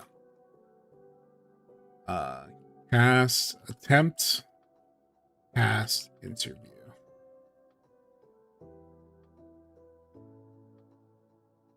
Probably.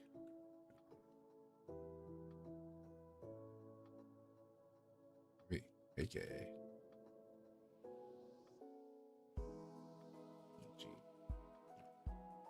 Let's do that. Okay. He's done a lot of interviews, so I assume it could be possible. We could even keep move the Advent Children watch along somewhere else.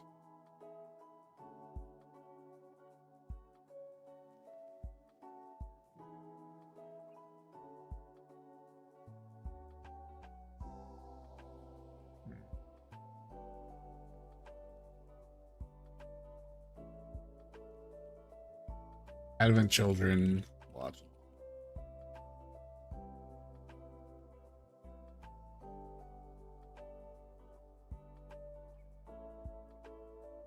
Crybaby Ned VA. We have a trailer ends with high wind flying overhead. We don't. We could add it.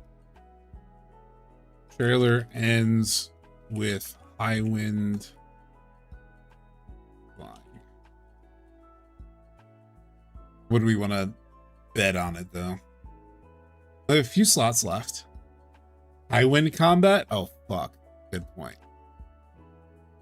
But you know what? If there's high wind combat, the bet that has to go there then is this. That makes the most sense.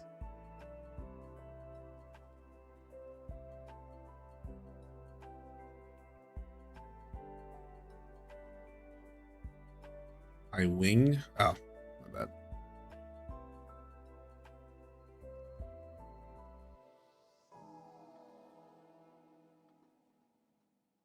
FIFA running on the Junon Cannon tease. They show that part. What do we want to do? Which I think is a decent chance for that also.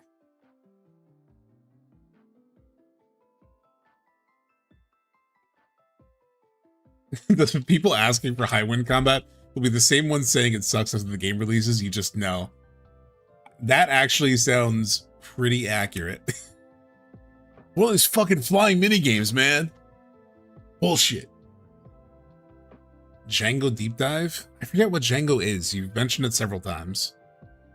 I know you described it before. I still forgot. I know it's FF7 related in some way, but I just keep forgetting. It's relatively obscure, isn't it? I keep thinking of Django Unchained, that's why I say it that way. A member of the Naki species. I don't know if I would do justice to it. I can't even say his name right. The reveal trailer is just Hamaguchi platinuming the game in front of us. He is going to sit on stage for 2,200 hours.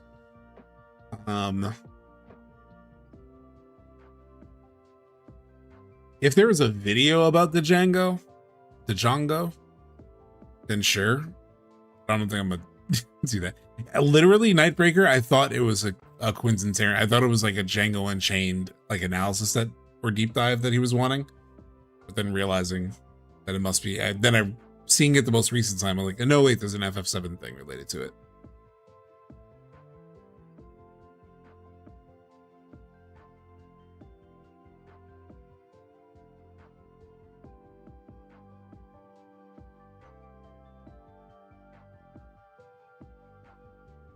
What other bets can we put? Maybe I can pull some from up here, from down here.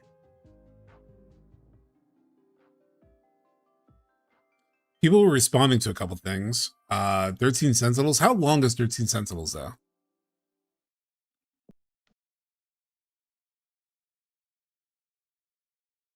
$38 hours.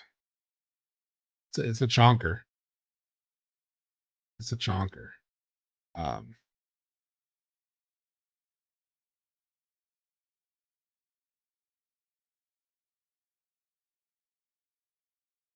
I have heard it's great.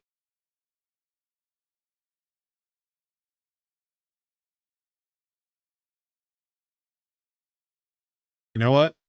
Fuck it. Try Yakuza 0.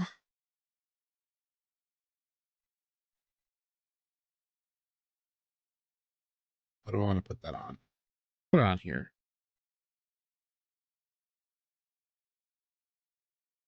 Zero.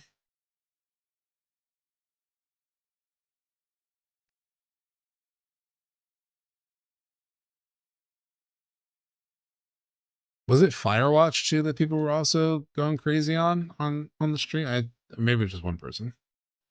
13 Sentinels, Firewatch.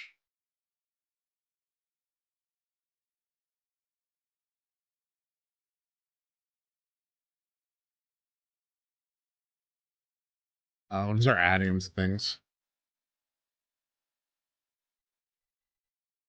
I know I do want to play Yakuza 0 actually. Heard great things about it. Trailer ends with Highwind flying. Would be a good idea for that. How about to stick with like the FF7 thing, rank every FF7 Remake series chapter. I don't know if I would do it like a S tier ranking or if I would do it like a 1 through what's 18 plus 14, whatever that is. Or if I just do like a list like that. I don't know how I would do it, but it'd be a fun one.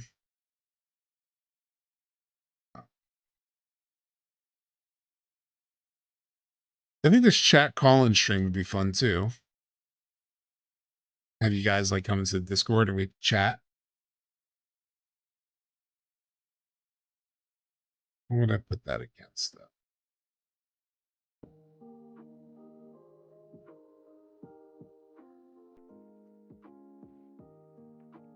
Maybe a different bet that's not even here yet. So I wouldn't mind doing it.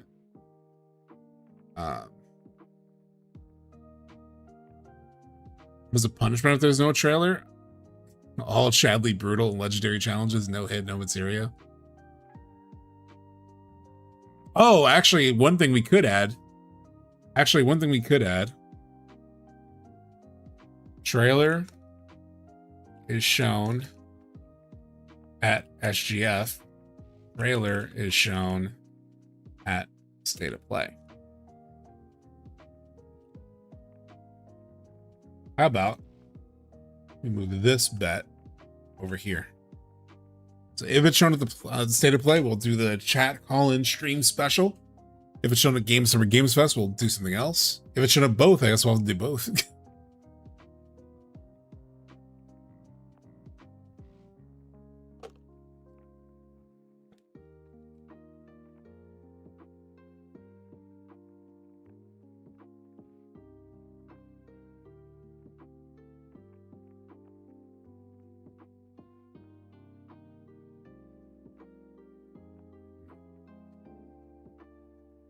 Yeah, these are like different types of bet, like different kind of bets.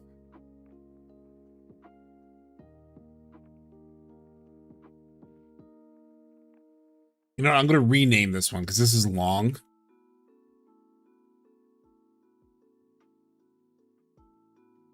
Oh man, that's a big one. That's actually a big one if I put that here. FFOST tier list. Among Us stream sounds fire. It does, right? Actually, Among Us stream technically would really go really well with the multiplayer. Even though that seems unlikely, so I almost don't want to put the. I kind of want to put the bet on something more likely, but OST tier list. But what am I ranking though? Like the different Final Fantasy OSTs, because I haven't listened to all of them.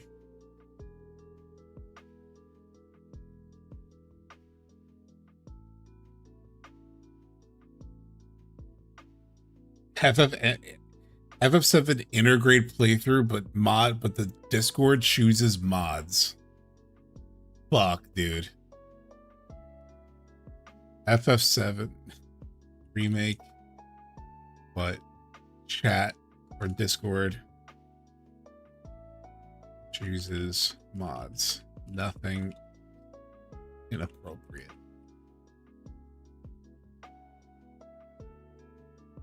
You guys are gonna try to make me have like nude Tifa on there, which is like the entire first page on Nexus mods. I'm like, Jesus Christ, you crazy gooners.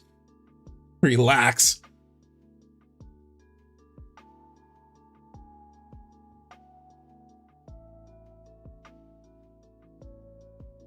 Commit to a year plus of stream content. I mean, that's kind of what I'm doing with this whole bet list. Boss fight tier list? Oh, fuck, that's sick. Oh, fuck, I want to do that one. Oh, shit. What do I want to put that on something kind of likely.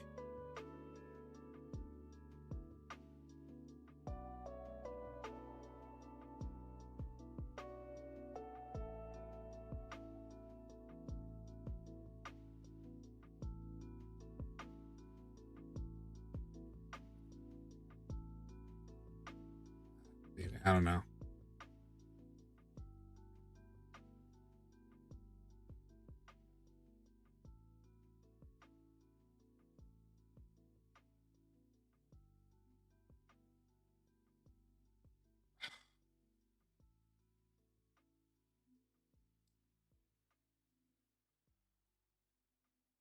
Yeah, I put it here.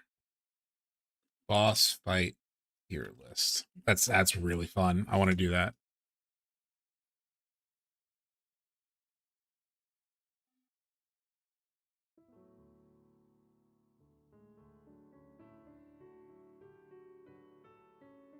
Yeah, it probably is most likely, but that's a fun bet to have on SGF, is to play remake, but with Discord chosen mods. Is fucking hilarious. Oh, thank you so much, Les Mosey, for the 5 gift subs. Thank you so much. Oh my god, chat, here we go. I have a new one for you. No trailer at SGF or State of Play. Have to dress as a clown. There we go. If there's no trailer at either one, I will have to literally dress like a clown. What if it's at Nintendo Direct? That's fine. No trailer should just be a crying stream.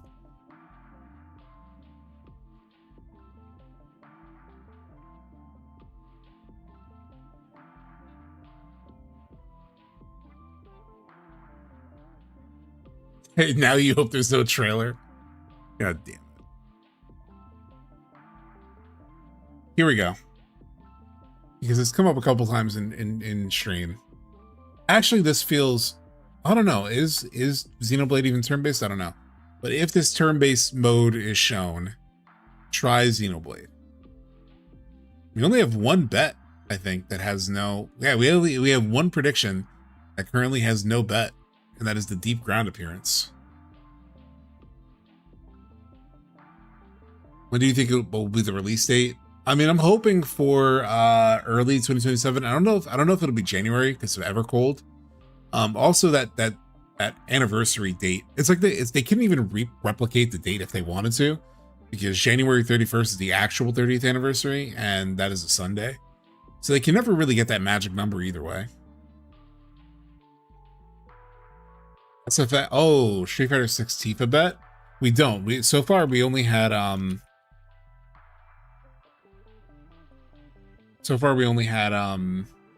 like FF7 trailer stuff, but that's a good one.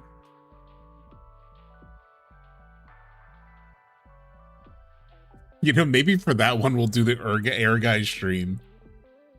I think like Nick joked about that one. Air Guys.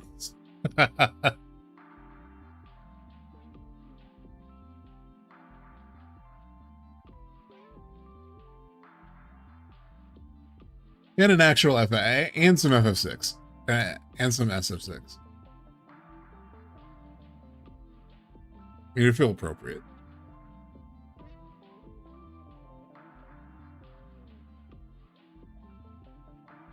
Deep ground appearance. Oh, that's easy. Because I have the Dirge, like the Dirge playthrough. Dirge of Cerberus. Watch along. Let's do the watch version.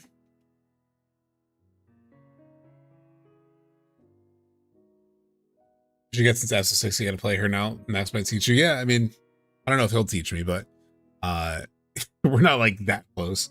But I mean, I've heard it's a good game. I played the trailer, or not the trailer, the demo. I played the trailer. Watch the Ever Crisis version. I mean, we'll do that anyway, most likely.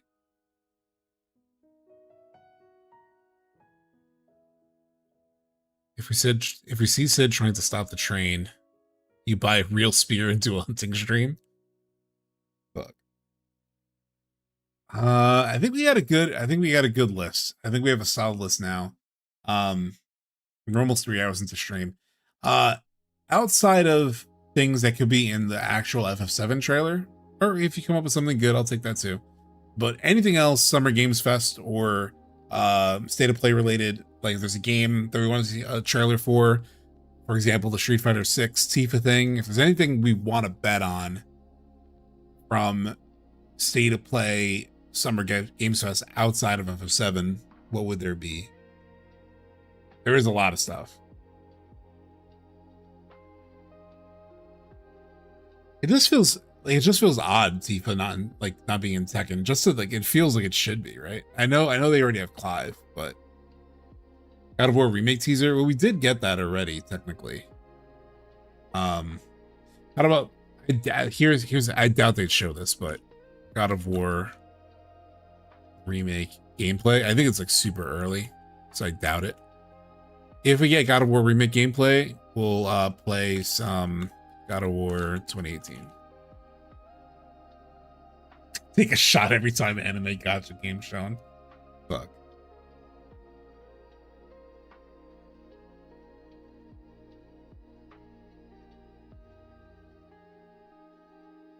Oh, is there like a Tekken thing in a couple hours?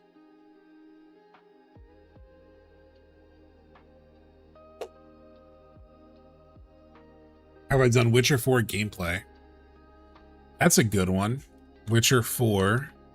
Because I've been wanting to do Witcher 3. And I haven't played Witcher 3 yet. I probably won't play it total, all on stream because it's so fucking long. I wanted to do a video series where I play kind of like a let's play, but with some analysis stuff sprinkled in. But we could start Witcher 3. GTA 6. SOP or SGF. What do we do for that? Play a little bit of GTA 5?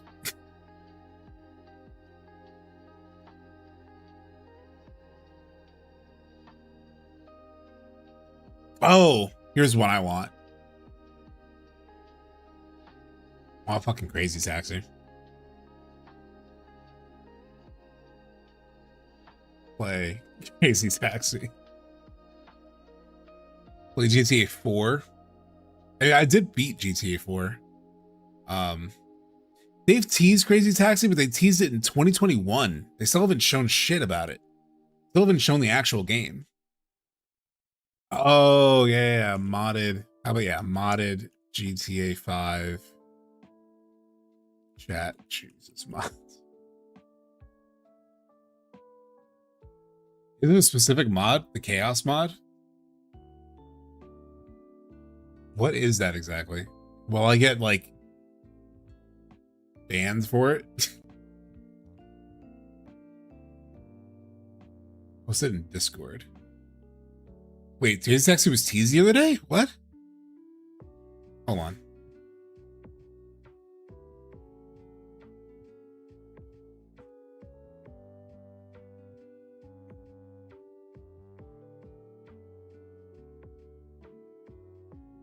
Where'd you post it? In the general?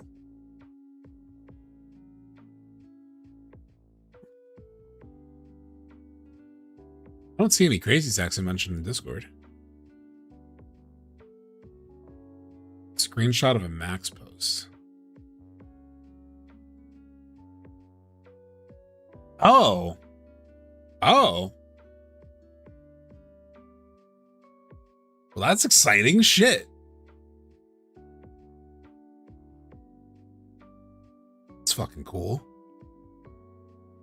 That's cool. We'll do a Crazy Taxi stream if they show Crazy Taxi. I'm down for that. GTA 5 Chaos mod, alright, we'll just do it.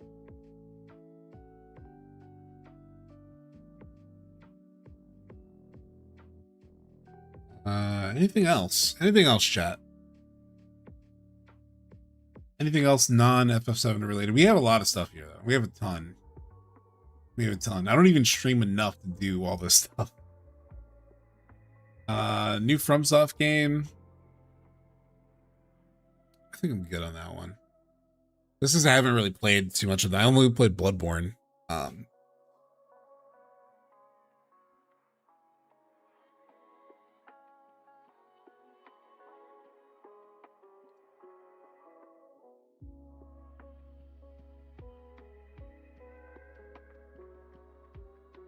I did play some Sekiro too, actually. And we do have Elden Ring as a bet to play some. If we see Knights of the Round. What else is there? That's really it, I feel like. Here, how about this one? Venom or Spider-Man 3? Very unlikely.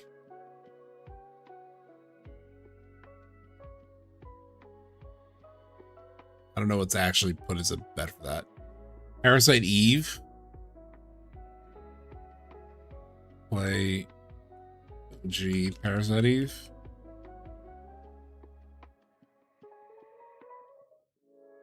Probably not a full playthrough, but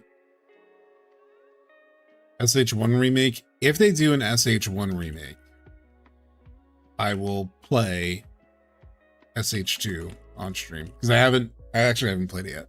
I own it, but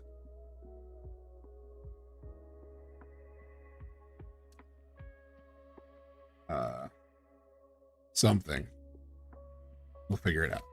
All right. I think that's pretty much it. I will take additional bets on like what additional like ideas for predictions for things while I go on this bathroom break. Give me 1 second. I'm just gonna run to the bathroom and then we'll probably watch that new video from Tom versus Gaming. I don't know if he's still in chat because we started chat 3 hours ago almost. Give me 1 second.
Spider-Man costume that actually would go well with Venom or Spider-Man.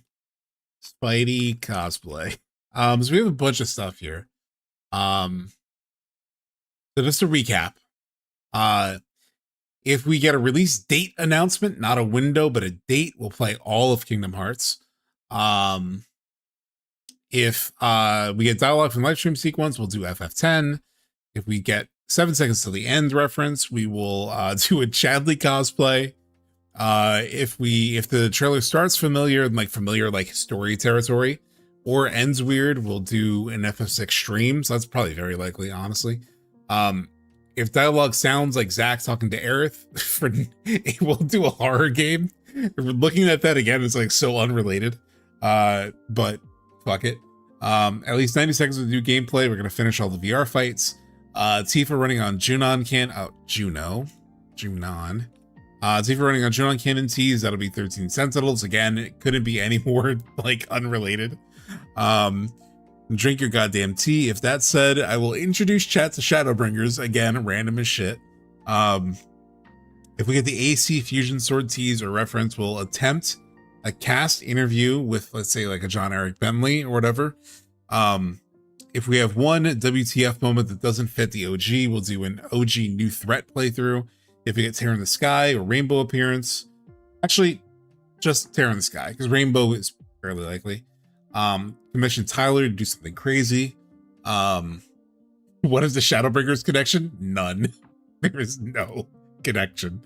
Zach outside of Midgar will replay Remake. If we get Let's Mosey as like if that's said for some reason Mega Man 12, I feel like that should be replaced. And that was like the first one we put down because this is one of the first bets somebody had. But I'm not feeling it. Release window early 2027. Finish Rebirth hard mode. Medial tease, no specific story context, like the princess playthrough, again unrelated. Revisit tease of Zack DLC ending. We'll try Stranger of Paradise. Very unlikely. Snid gameplay, pretty likely. We'll get Chrono Trigger. Tease or question about Aerith's status. We'll try Trails in the Sky. If the title is not returned, we're gonna do a beginning of The Last of Us Part 2 and like a spoiler chat about it. If there's no clear exclusivity, we'll do a boss tier, a boss fight tier list.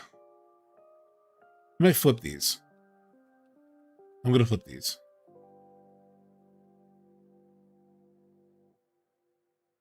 I want to do both, but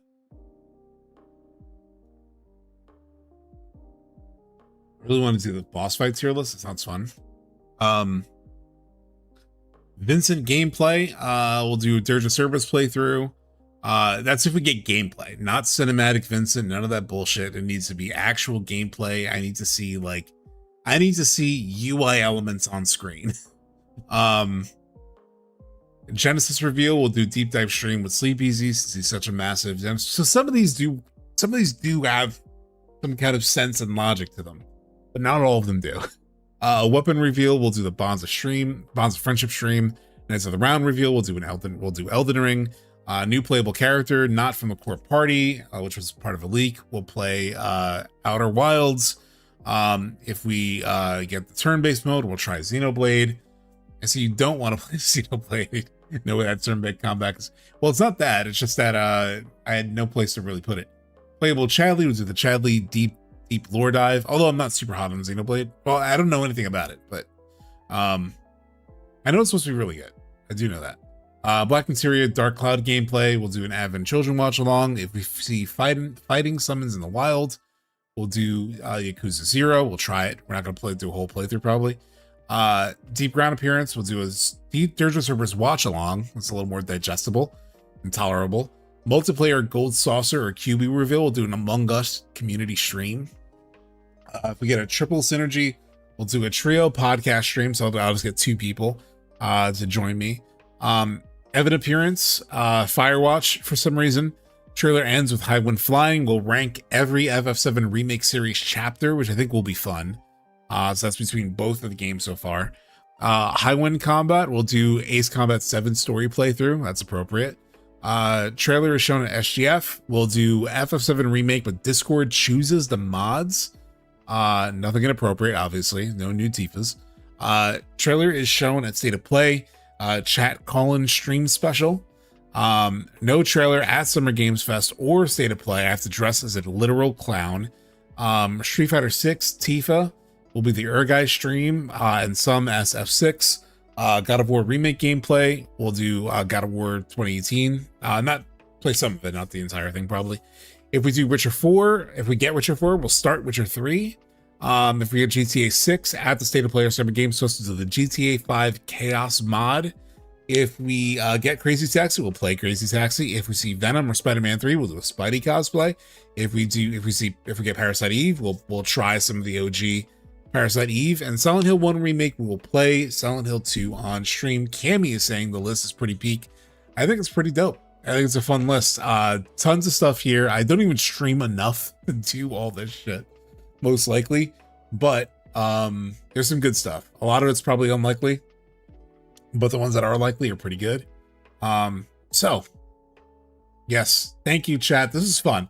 I think this is better than just doing another bingo, because we've done like 3 bingos. 12 years of content.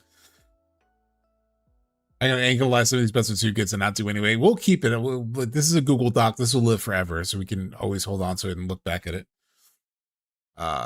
Totally not happening, but it'd be really funny if I ever called it some sort of part 3 tease. They definitely does seem to be a lot of Norse connections and a lot of like FF7 type stuff. Oh, TomVsGaming is here. Perfect. Just in time. I think that's pretty much it for my little... Yeah. So, speaking of, TomVsGaming is here, so we're going to check out TomVsGaming's new theory video. I've seen some of it, like the beginning couple minutes, and realized he got into Yoga Kara stuff, which I am also looking at for the video that I'm making, which will probably make it... It's going to be interesting in terms of like, will I be able to... Because I have a lot of thoughts already forming on this topic, so I'm curious how much it'll connect or differ from what's kind of in my head right now. Watching now. So here, let me see if I can pin it in YouTube.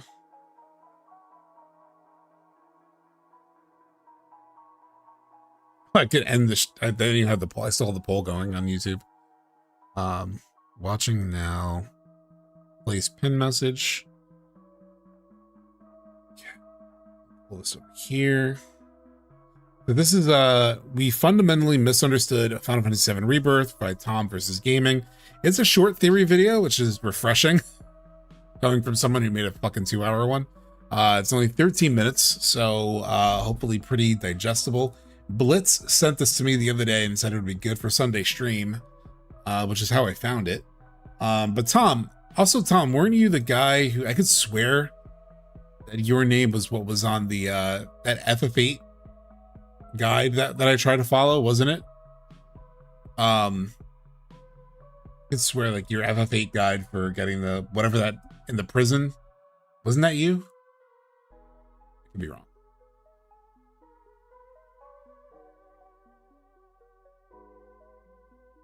Yeah, you mainly do FF8 videos. Ah, okay. So it was you. All right. So let me pause the music. So check this out. Everything we think we know about the Final Fantasy VII Remake project is fundamentally backwards. What if the worlds we've spent years analyzing aren't a sprawling sci-fi epic of parallel timelines, but something far more intimate? 1 second. I need water and my coffee. I put my coffee in the place.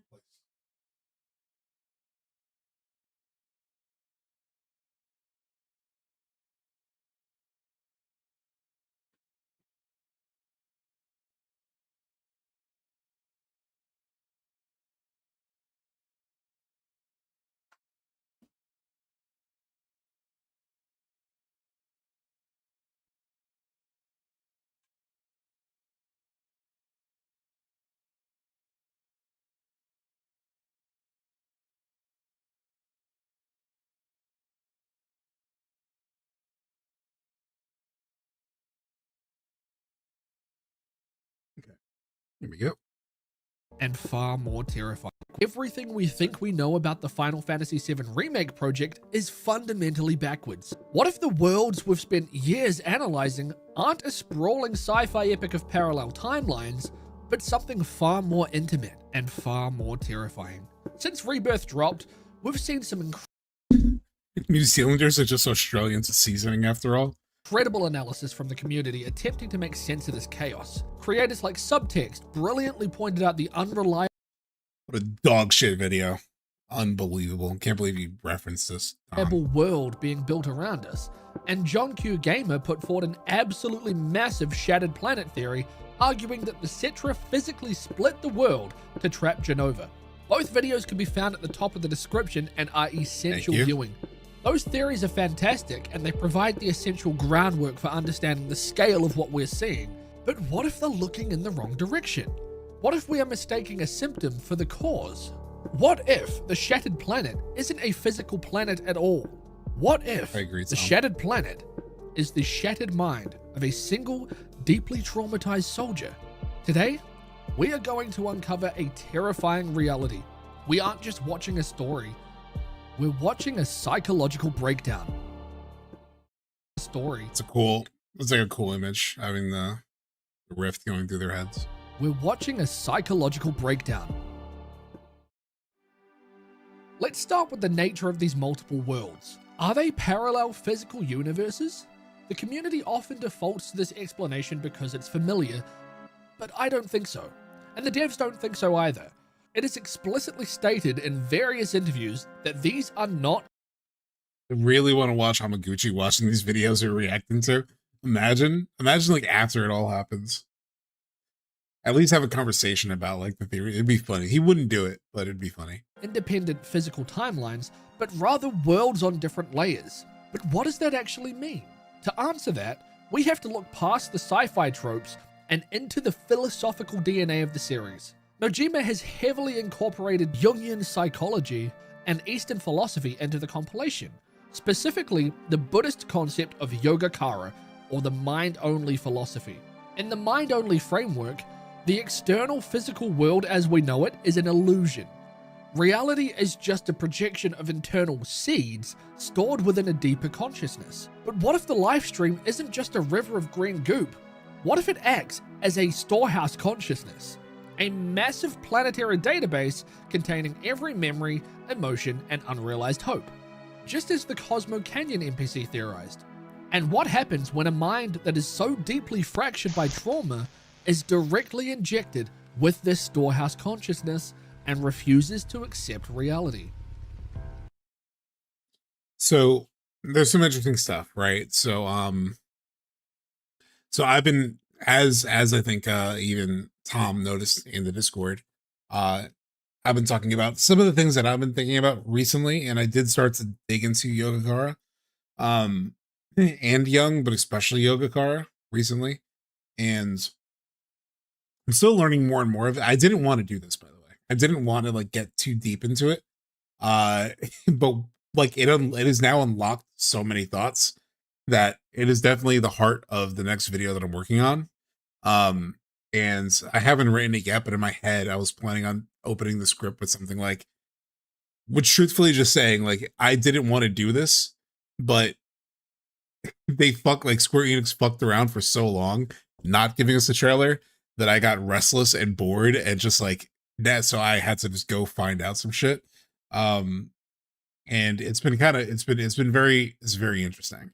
The way, what I will say is this, and I don't know what this video proposes yet, but when it comes to Yogacara and the mind stuff, because I remember Googling and like reading probably for about like 8 hours, like Yogacara type stuff.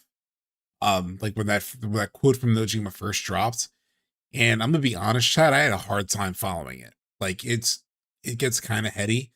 And I was like, you know what? I don't know if I really want to dive into this stuff currently. But recently I have, like I said, and I think I finally understand quite a few things about it. And I think there's a lot of very interesting implications for what it can mean. I do think like when you look at it on the surface and you see like mind, like I don't know where this goes, but I think one of the things that happened when I first started looking at it is like you see the description of it as being like the mind only thing. And I think that's like partially true, but it's led to a lot of people sort of like connecting it to basically saying like, oh, this is just all in your head. This is all in the person's head. It's a more philosophical way to do it was all just a dream sort of thing. But I think it's more substantive than that. the more that I've dug into it, I think it's way more substantive than that. And the way that the seeds work, which Tom's about to talk about right now, is very interesting and something that we kind of like do in our day to day in a way that we may not even realize. And actually, now that I feel like I understand it better, it's actually fairly fascinating. So that's all I'll say. I know Peasant dug into this because he had the layers because he was trying to figure out the stamp, like the number of stamp stars and stuff, and he was kind of connecting that stuff. Tom is saying, one thing I really want to urge the community, remember that Yogakara and Carl Jung's collective unconscious were inspirations for the devs to build the world, but that doesn't mean the FF7 world mechanics to follow them one-to-one. It's much more likely that they've taken specific parts of each, as well as many other influences to create their fictional world. I agree. And to the point, like I said, people have looked at Yogakara and heard like mind only, and then they were like, see, it's all in Cloud's head. And I don't think that's the implication. I think to Tom's point, there are individual concepts, like the concept of seeds in particular, and then like how those work as they like pass through manas, and like all that stuff. This is all like very gets complicated. All of that stuff though is those mechanics, and they've talked about the world mechanics before. The mechanics of the world borrow heavily from some of the core concepts in it. I think it's interesting. When Cloud denies Aerith's death. Yeah, Astrozak, I agree. I don't think so. When you hear mind only, you think, oh, it's just in his head. I don't think that's what's happening, personally. He doesn't just block a memory. His Marco amplified subconscious takes that denial and plants an errant seed into the storehouse consciousness of the life stream. His mind literally sprouts a localized spiritual projection where she survives. The Terrier and Pug timelines aren't just alternate realities. They are the temporary symptomatic byproducts of Cloud's grief, or as Sephiroth calls them, these errant worlds. We aren't watching a new timeline. We are trapped inside Cloud's destabilized point of view, watching a familiar timeline undergo a psychological collapse. If you need hard proof that we're experiencing a psychological phenomenon rather than a cosmic one, look no further than the rift in the sky at the end of Rebirth. Cloud looks up and sees a massive rift tearing in the sky. The rest of the party looks up and sees a clear blue sky. Why? Because the rift isn't a celestial event. It isn't a sign that the worlds are ending like we're told in Rebirth. It is a localized symptom, a literal tear in the fabric of Cloud's psyche. It is a visual metaphor for his forced denial, these errant seeds bleeding into the real world. But if these errant worlds are essentially a virus of denial, wouldn't the planet fight back? In order to make sense of this, I've opted to look at the world of FF7 from a biological point of view. If the life stream is a storehouse consciousness, the literal lifeblood of the planet, the whispers act as its immune response, like planetary white blood cells. We're getting into the biology. Let's talk about what was just said. I think it's a fair reading, right, to say that it's more of a psychological phenomena rather than a cosmological one. I feel like I probably read it differently, because I'm also trying to figure out how do I describe this without like spoiling a lot of things from the video that I'm working on. Because it'll be better in the video form than like me just talking. But I think what's happening with Cloud and the Rift, it could be what was described here. I do think that is a real possibility. Where my mind goes is more to the fact that like it's only seen by Cloud because so far only Cloud has a certain sort of like belief in his head. And when a thought spreads or when it ripples, it can have a broader impact. So, for example, in the Zack worlds where everyone sees the rift in the sky, it is accepted by that entire community that like that world is doomed, right? They talk about it, the news talks about it, people on the ground, they're acting as if like their time is running out and they're about to die very soon. So collectively, there is an impact on how the world is operating, and we see some of those dynamics in play throughout the different worlds that we see in FF7 in Rebirth. So in one of the worlds, in like the Zack world, in the Terrier world, I think it is, a flower starts sprouting, where all the flowers had died, like a flower starts blooming, in that like dead, garden that Elmira points out. In the Cosmo Canyon Bugenhagen side quest, Bugenhagen recognizes that, oh shit, these life springs are changing way faster than I expected. Something crazy is happening to the planet at a much more rapid pace than I expected or had ever seen before.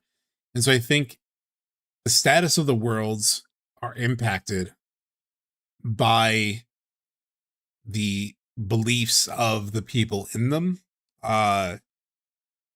That's as much as I can explain it right now.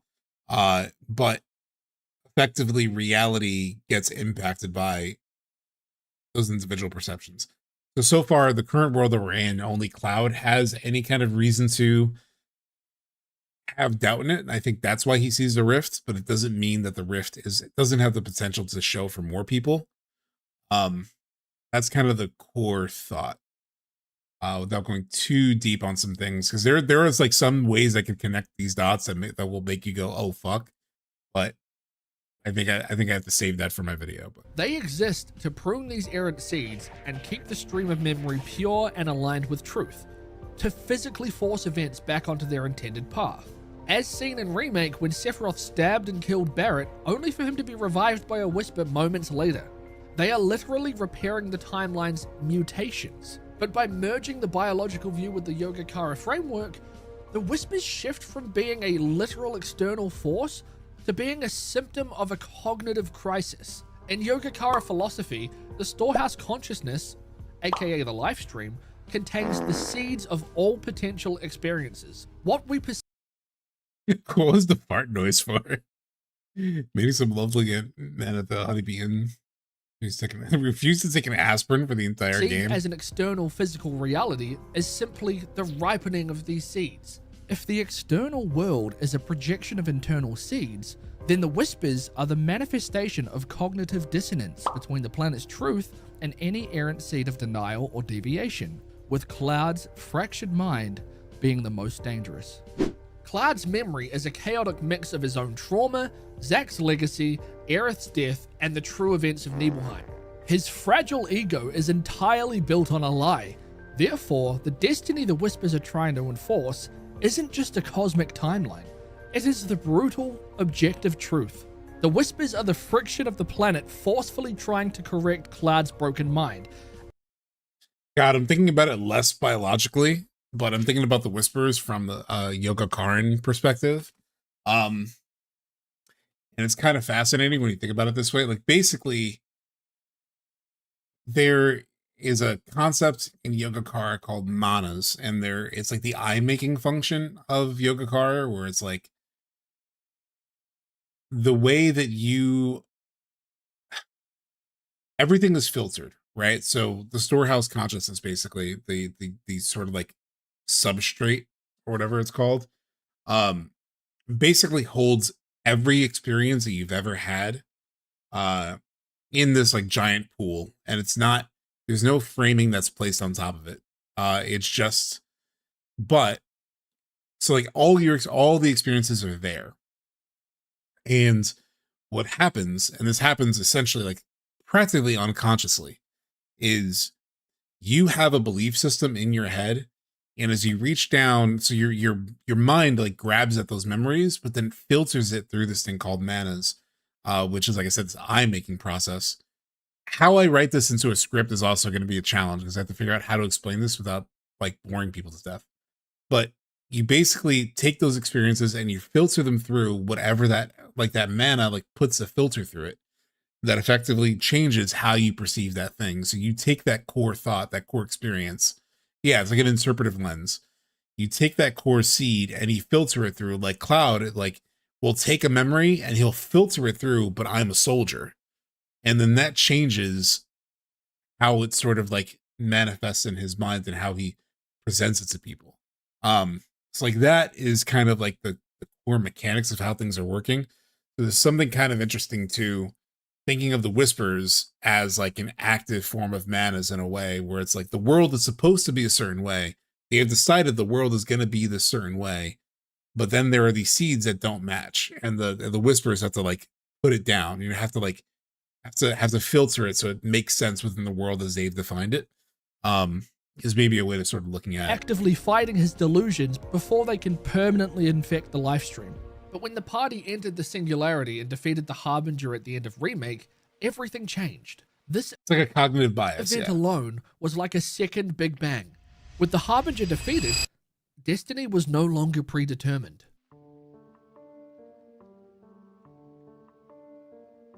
So where does Sephiroth fit in? I mean, it is almost literally Black Lion Guard. It is what the entire fucking community has done with this whole trilogy of like looking at a Hamaguchi interview. What's being watched. It's a new video by TomVsGaming. I'll just post the link again in chat. Oh, it's actually pinned in the YouTube chat. But it's a new theory video. It's fairly short. We're halfway through it already.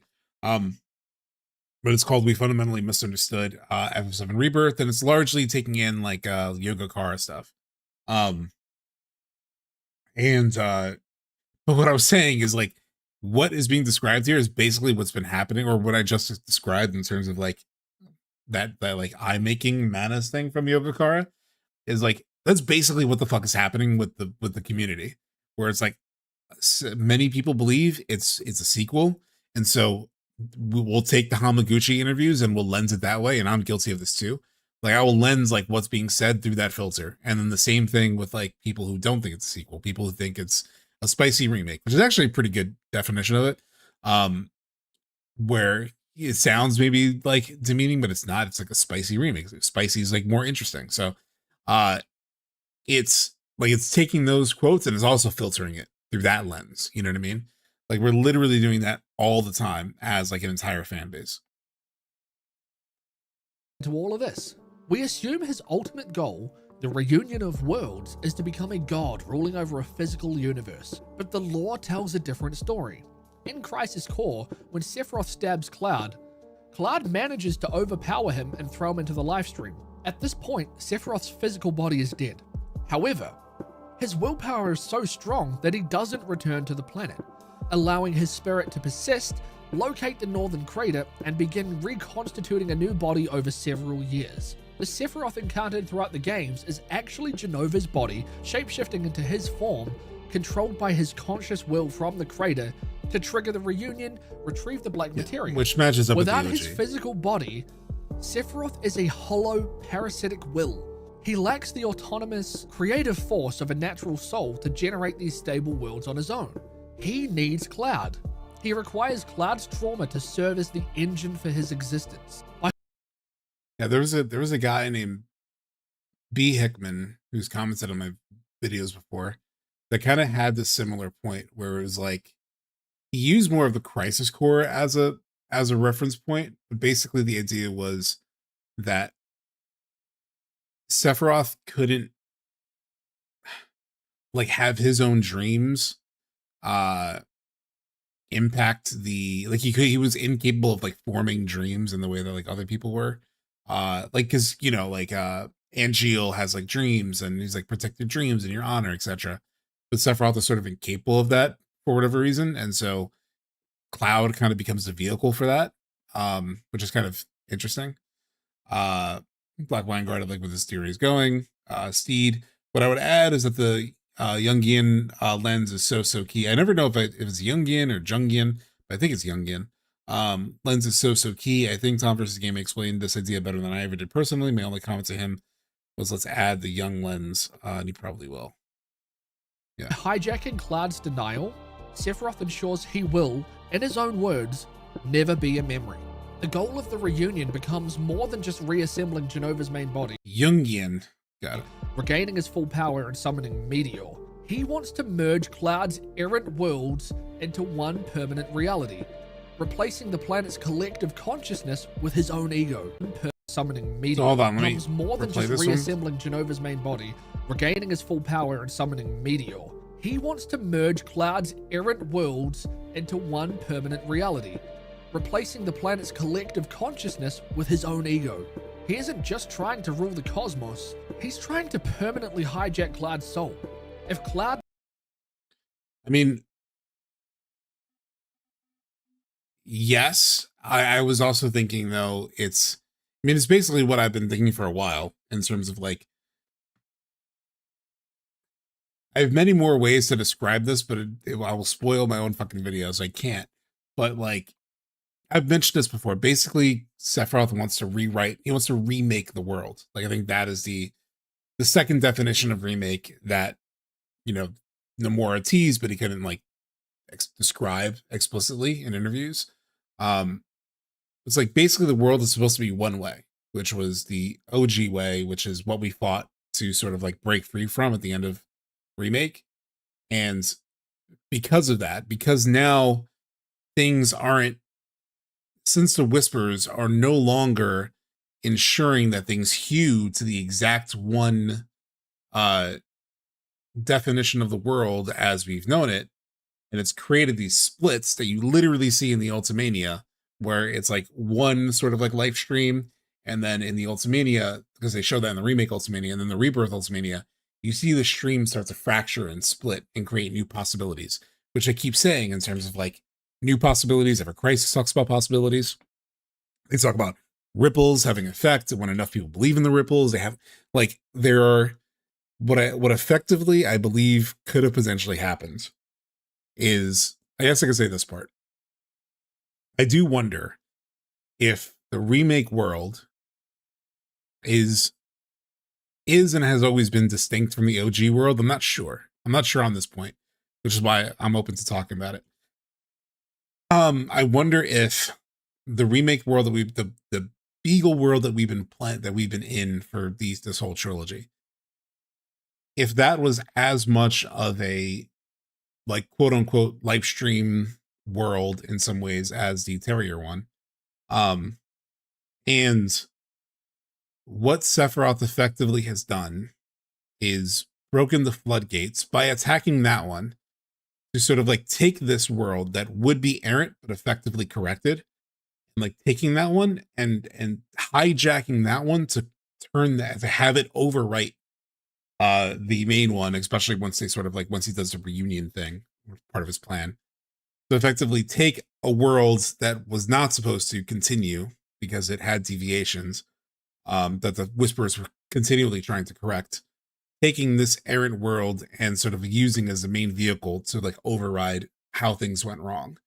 That's one possible sort of like way at it. But in terms of like but that's the thing, like the realness of these worlds, I think they're all effectively real, you know? You said unreliable world in one of your earlier videos. I felt like this concept was pretty spot on. I'm not sure you revised it since. I mean, I still believe in the unreliable world as a whole. Yeah. The genius of this theory is that it connects Cloud's unreliable mind with the live stream. We know that connection exists, but the seeds thing becomes the link. Replacing reality with his dream would explain why the Beagle appears in First Soldier. Yeah, possibly. Yeah.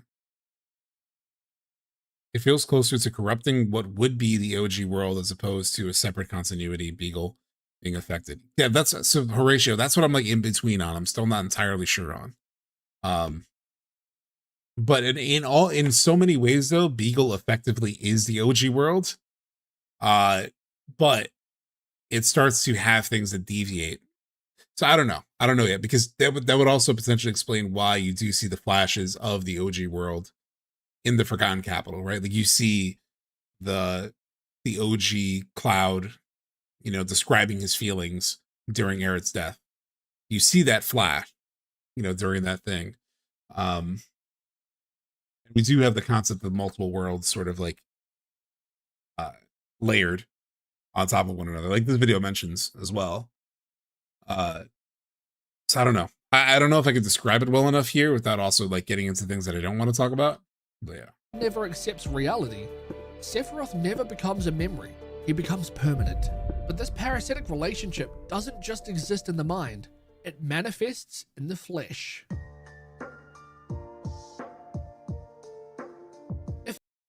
I reckon it'll be a state of play.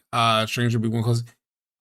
We just talked about it for like almost 3 hours. I think it's a decent enough chance, especially because the Warriors of Hype pointed out that there was like an old quote from like 2024 of like Sony talking about how important FF7 is to them.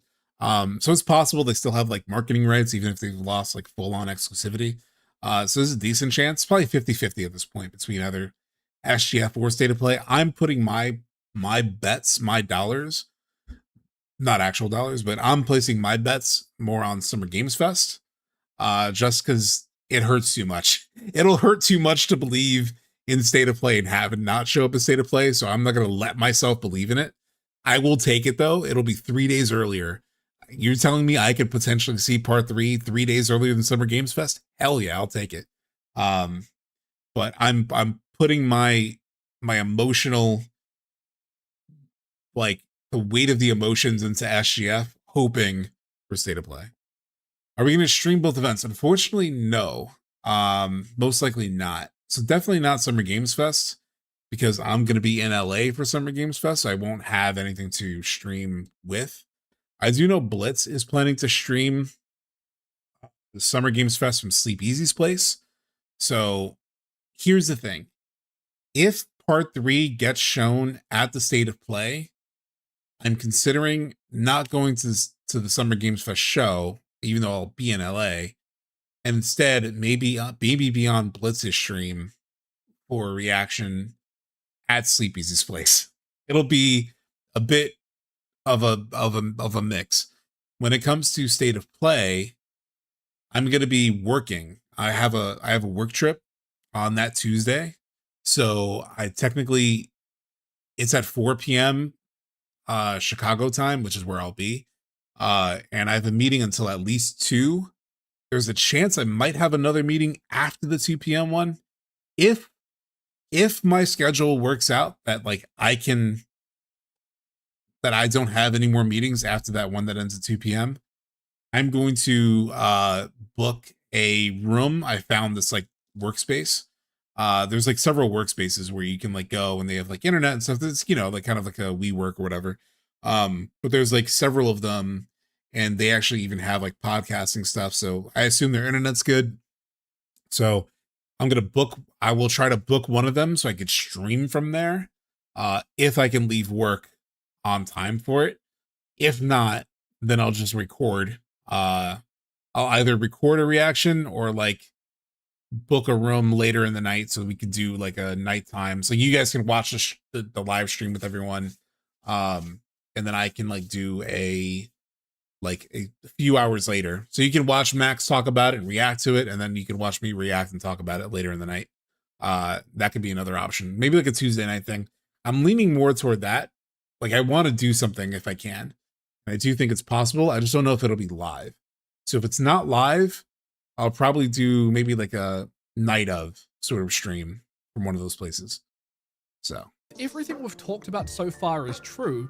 It doesn't just explain what's going on in the remakes. It completely rewrites the biggest biological mystery in Final Fantasy VII lore: soldier degradation.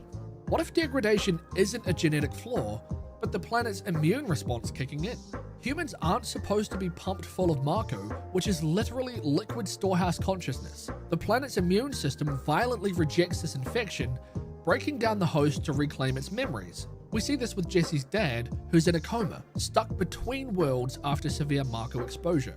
His mind was overwhelmed and essentially collapsed. The difference between his case and the soldiers is the use of Genova cells. Sephiroth's or Genova's influence can turn something seemingly benign and symptom-free into something malignant. Jesse's dad I need to take this in again. In the flesh. Is it, yeah, I mean, there's definitely something very important to Jesse's dad. If everything we've talked about so far is true, it doesn't just explain what's going on in the remakes. It completely rewrites the biggest biological mystery in Final Fantasy VII lore: soldier degradation. What if degradation isn't a genetic flaw, but the planet's immune response kicking in? Humans aren't supposed to be pumped full of Mako, which is literally liquid storehouse consciousness. The planet's immune system violently rejects this infection, breaking down the host to reclaim its memories. We see this with Jesse's dad, who's where I get confused on the lore, right? Because like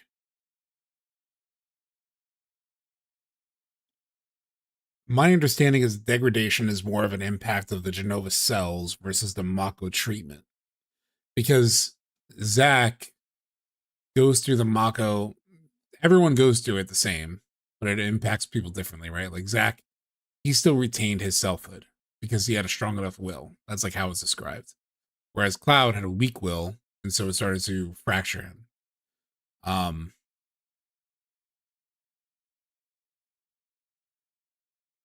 And then degradation specifically is more of a Genova cell issue where like when it was injected in a certain way in the S cell and like the Sephiroth creation, I forget exactly how it worked, if it was like at the embryo stage or like later. I forgot the exact science. But basically, there's a functional difference between the way Project G worked and Project S worked. And because of that like biological difference of when the Genova cells were implanted, that's what causes degradation, as far as I understand. Now, apparently Dear Destiny has another description of like how degradation can be treated. I haven't read it yet, but I plan to. And it seemingly like appears to like be impacted by love. But I haven't read what that passage is, so that's also like not biological. So I don't know. I don't know what that answer is, but I'm just trying to like sort that out. Because even Jesse's dad, to the point that's about to be made, I think, he doesn't have Genova cells, but he's Mako poisoned. And so yeah, I'm just trying to think of the tie between like what makes your mind fracture, and it seems Mako is the most important thing. Because yes, you are being exposed to effectively the storehouse consciousness, and you can't sort out your memories from others. Versus Zach, who was able to maintain his own like definition of everything.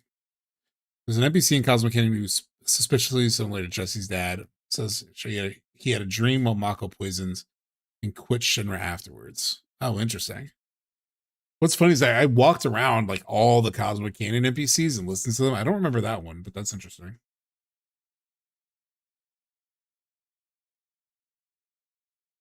Stuff with their dad was like at the beginning of the game, before going back to how the story is usually told in FF7. Jillian cells hosted the Genova and were then injected into Genesis, but she got pregnant with Angeal naturally after infection. Links the spiritual framework well without diluting its power of friendship. Oh, it was more along the lines of a fortification of a sense of self through someone caring for you. It links to the spiritual framework well without diluting the power of friendship. Oh, okay, got it. Ultimating Omega says that Mako exposes your mind to a lot of knowledge, and human minds break down due to that. So that might be the link.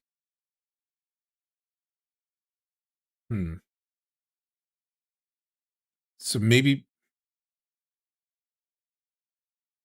Well, then it's tough because I feel like.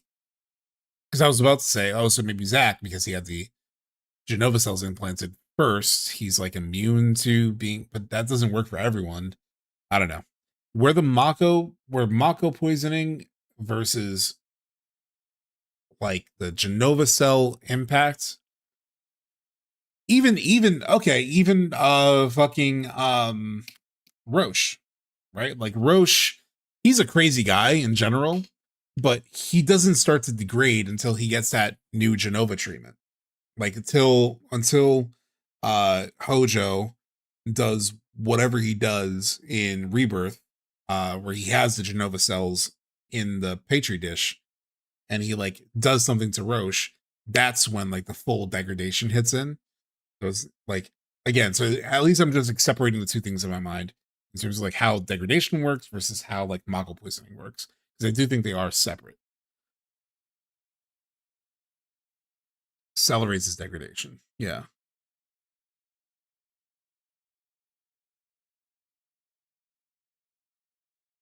I think it also speaks about people who have a strong versus weak mind, but your destiny blurs the lines between degradation and poisoning, since symptoms are virtually the same. He overrides Cloud's save data. Yeah. In a coma, stuck between worlds after severe Mako exposure.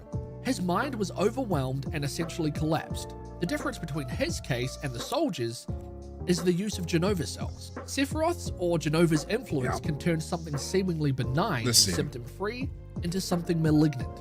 Jesse's dad doesn't physically decay because his Mako exposure is benign, but injects someone with Genova cells first, and the planet has no choice but to attack the infection.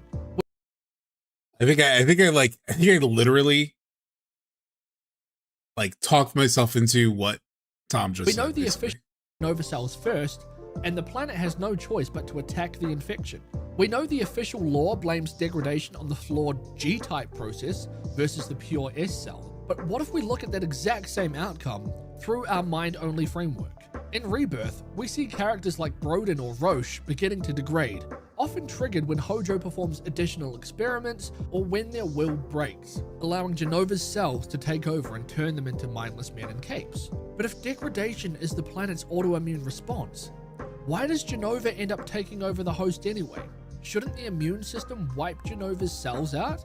This is easy to explain using our own biology. Sometimes our immune system is tricked into a negative response through a specific mechanism. One of these mechanisms will sound very familiar. Molecular mimicry. Sometimes viruses will sect into Well, even reading this, Evans syndrome is a rare chronic autoimmune disorder in which the immune system mistakenly attacks and destroys its own blood. It's not exactly this, but like COVID.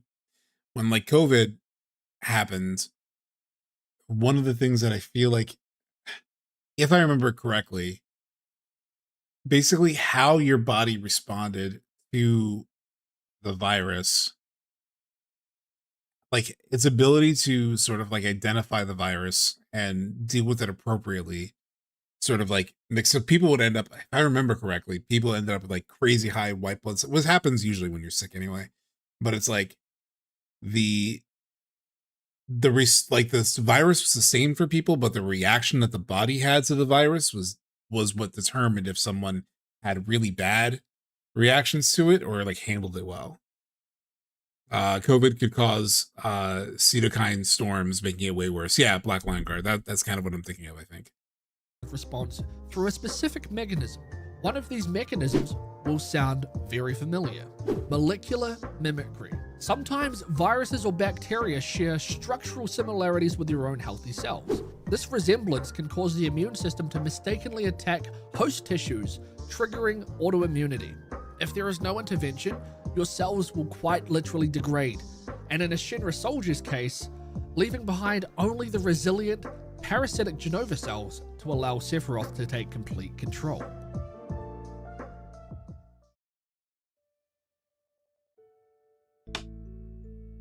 So how and why do Sephiroth, Zack, and Cloud resist degradation? Sephiroth has a sovereign ego, an absolute dominating sense of self that refuses to bow to any external force. When he is exposed to the livestream, he doesn't drown in the planet's memories. Instead, his ego is so massively dense that he subjugates the data. He looks at the collective consciousness of the planet and says, "Mine." He retains absolute perfection because his ego allows zero room for doubt, grief, or the will of the planet. Yeah.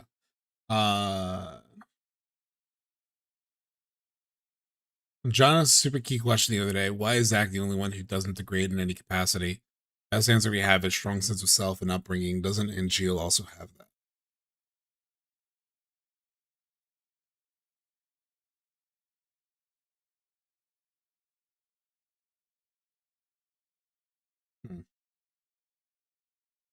I mean, the way I always just thought of it was I figured that NGO was older, and so it just finally affected him. But honestly, probably what affected Angel more was what he was going through with Genesis, and Genesis like causing him to question things. That seems to may have been more the trigger versus his like age. Like I originally thought of it more as an age-based thing, but no, it's probably because of the way that Genesis really starts to look at things. Because once he starts chasing Genesis and Genesis starts talking to him about shit, that's when he starts to fall apart a little bit. Yeah, and Joe questioning himself as a monster probably degraded things. Zach also has S cells now because of the Nibelheim incident. Yeah, he's not pure S cells, but yeah, he does have some. Zach has a fortified ego, a pure, unwavering, and harmonious sense of self. Zach knows exactly who he is, a hero. When Hojo pumps Zach full of Marco and Sephiroth's S cells, Zach's mind acts as a perfectly sealed, impenetrable vault. When the planet's immune system sweeps through looking for leaking or corrupted vessels to destroy, it scans Zach and finds nothing wrong. His identity is flawlessly intact. But Cloud had an empty ego, a shattered blank slate. Cloud's actual personality completely broke. By the time the Marco and Genova cells flooded his system, Cloud's strife essentially did not exist. There was no ego left to fight off the data breach. If degradation is an immune response looking for a compromised ego holding stolen data, Cloud accidentally achieved perfect camouflage. The planet's white blood cells couldn't lock onto him because there was no coherent identity to attack. But if he's perfectly camouflaged, why do we see Cloud struggle so much throughout the games? Whenever Cloud gets those headaches with the green livestream hue, it is my opinion that is the planet's immune system trying to scrub the Genova infection out of his brain. And when is it that Cloud gets these headaches? In moments where his identity, his sense of self, and his truth are challenged. Cloud's headaches are not only his internal battle with the truth, but with the livestream, the planet itself. This is where I have I guess I struggle with the thought, because there's a lot of interesting stuff in this video. I guess where I start to struggle with the exact thought here is, yes, Cloud struggles, right? He gets headaches and whatnot, but we see a very different form of degradation with everyone else. Like we see, like literal, their skin turns more like a grayish color. They physically start to fall apart, you know? And that doesn't happen to Cloud. Granted, Cloud has S cells, and so I don't think he can degrade at all. But if the proposition is that degradation isn't really a biological, well, isn't really a distinction between S and G, and it's more about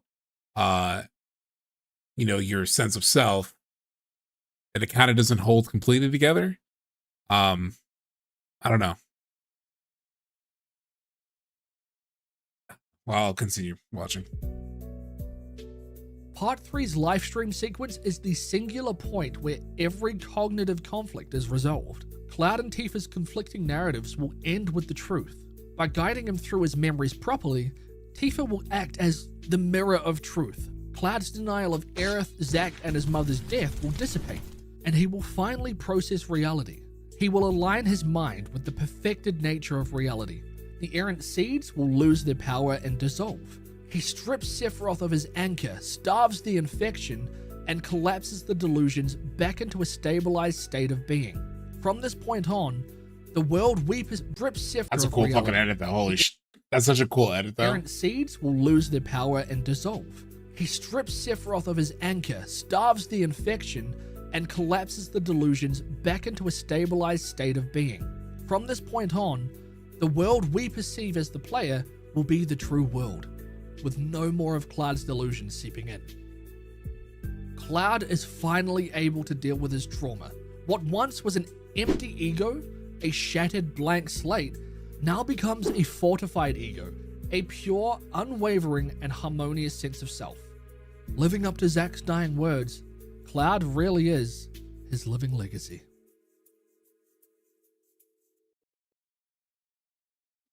Yeah, Very interesting video. A lot of I like that it did dive into Yogacara and stuff because a lot of us haven't tried to get too deep into that. I haven't either. Let me reshare the link again. We just watched. I feel like I have different outcomes and sort of where this goes, the implications of it. It's challenging because I do think there is a biological element. At one point in the video, I was thinking, you know, it's hard. I feel like it's more philosophical, psychological than biological. But then there is so much biology within the lore as well. Like literal Crisis Core has like several like entries all about the different, you know, ways the cell works. I've seen Sleep Easy like pull up like the Crisis Core Ultimania definitions of like the S cell experiment, and the G cell and the G experiment, and then like all that. Like, so there is a ton of biological shit deep like in the lore of it. So there definitely is a biological component for sure. Again, I get confused on how degradation differs from Mako poisoning at times. Because they are separate, which we talked about. I think I go to different places with the Yogacara influence. Shit, what was that? Was that Let's Mosey? Let's Red Mage, thank you for the gift sub. I think it was one gift sub, right? Thank you so much, Red Mage. It's interesting. I mean, I think I go to different places with the Yogacara concepts. Like you'll see whenever I finish this video I'm working on.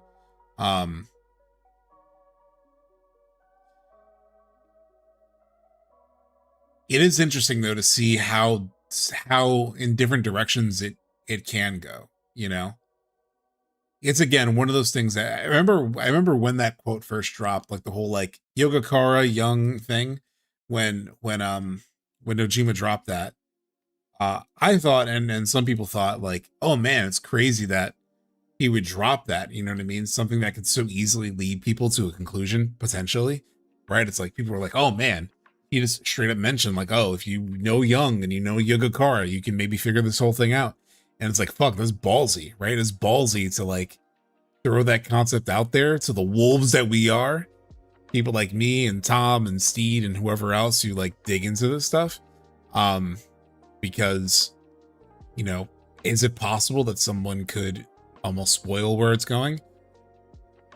But the thing that I kept thinking about is I feel like Nojima would only do that if he knew that is way more complex than just looking at those things. I mean, Tom mentioned it earlier in terms of like, it's not just looking at those concepts and then like, or those ideas and then easily make, oh, it's like, oh, FF7 is exactly this, you know? You can't just do that either. Which I think Tom did avoid, right? Because now he started to attach it to the biological things that are happening within soldiers. So it wasn't purely just saying like, because Yogacara says this is how things, this is what we're seeing. Which truthfully, I may be a little bit more literal actually in some of the things I'm coming up with, but interesting. It's interesting. He speaks about being yeah, he knows what he's doing, but I also feel Nojima is likely to spoil the scenario out of all the staff. He speaks about being afraid of breaching his NDA in the SE offices. And the other thing Nojima has literally said, I don't know where the quote is exactly, but I remember reading it at one point. He has like a tremendous amount of pride around the fact that he's literally says like something like, I'm the only one who knows how this all connects. And like he's taken like a lot of pride in that, of like, I think he's just cocky enough in some ways to be like, I can say it and people are still not going to put it together in, you know, the way that I put it together. So. Or he can't wait to tell us he's itching. Yeah. Yeah, we can't exactly 100% follow the themes of Yogacara and Jungian psychology 1-to-1. I mean, we can, but like every other theory, we don't know the truth until part 3 exists. I mean, look at it this way, chat. within even this stream right now, you have myself, you have Tom, you have Steed in the chat, who I think we all have, because I think Steed, he was saying, was like he has his own interpretation of like what the things that Tom was playing with. So all three of us go into different directions. You know what I mean? With the same stimulus. We have the same inputs and we go in different directions. Like I even watched some of Steve's, like I watched some of your recent like chapter 18 breakdown, and I don't see it the same way. I heard you out, but but again, that's the beauty of like what they've made, is that we can all look at the same thing and take it very differently. And hopefully none of us figures this out, because if any of us figures it out, that spoils the fun. As long as there's someone who knows how everything, as long as there's someone who knows how everything connects. The Space Cop, thank you for the follow. Yeah, as long as somebody fucking knows how it connects, they better know. Specifically Nojima better fucking know. I guess my bigger, I guess if I have any concern, it's that Nojima may have an idea, then either Nomura or Hamaguchi or Katase sort of like taking it, maybe not somewhere else completely, but altering it enough that it maybe doesn't come out as clean, or doesn't come together as cleanly. But yeah.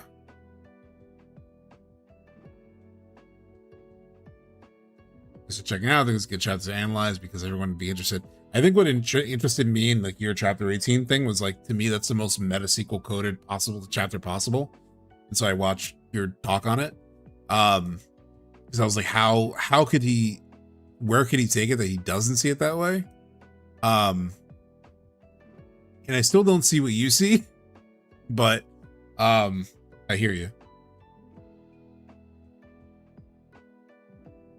But cool. So we also have a lot of stuff to do. We also have like we have ending B, NieR Replicant, to jump into, which I'm really excited about. I don't know how long it'll take or if we'll be able to do it in one stream or not. I'm going to try to do it within one stream. I don't know if that's possible. But let's add it. I'm going to change the category.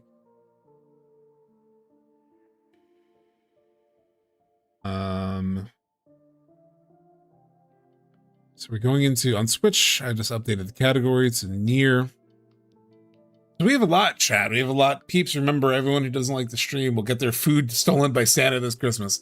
Thank you. If you're on YouTube, then yeah, if you could follow PNM's lead and drop a like on the video, it helps people find the video. I mean, what it really does help seriously with is it helps people find the VOD.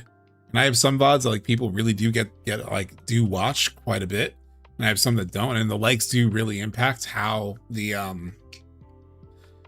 if people are able to find it, because that affects its like algorithm placement. So yes, please, if we can get some likes on YouTube, let's see where we're at now. YouTube, we are at 45 likes. So if we can get it to, we have 104 people watching. Let's try to get to like 75 likes if that's possible. But yeah, let me run to the bathroom real quick and we'll start NieR, which I can't wait for. So we just did ending A the other day, last Sunday. And now we're right up into ending B, which is apparently the Kaine story. Like that's literally how the game set it up in the like, little menu pop-up that came up. It was like, this is Kaine's story now. I was like, okay, shit. Well, I'm interested in that. I'm curious how much it changes. Like from what I've heard, or at least, why isn't Steam loading the right way? It sounds like maybe it'll be relatively the same, but like some scenes will play out differently, or it has like extra dialogue or something. So I'm curious how. I've heard for so many years, chat. I have heard for so many years about these like different endings for NieR. And I haven't experienced it myself, but we are. So I'm curious how they do it, and I've heard it's like very clever how they do all this shit, but I have no earthly idea. So it's hard to describe without spoiling the experience. Okay, Yeah, I mean, I don't want to know, but very curious how it works out. I just had to restart Steam. Let me just restart Steam before I go to the bathroom. I just want to make sure it loads. You think it's an all-timer? You think NieR Replicant?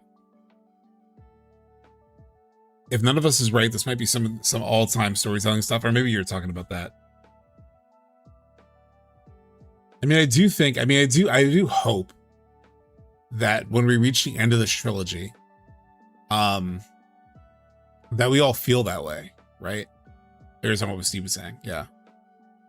Thanks for the watch and input sub in chat. I appreciate the interpretation. Yeah, thanks so much, Tom, for putting that together. And for keeping it tight. Because Lord knows I fucking can't. But a nice tight, like 13, 14 minutes, which would probably turn into like an hour's worth of reaction. I don't know. Why isn't Steam...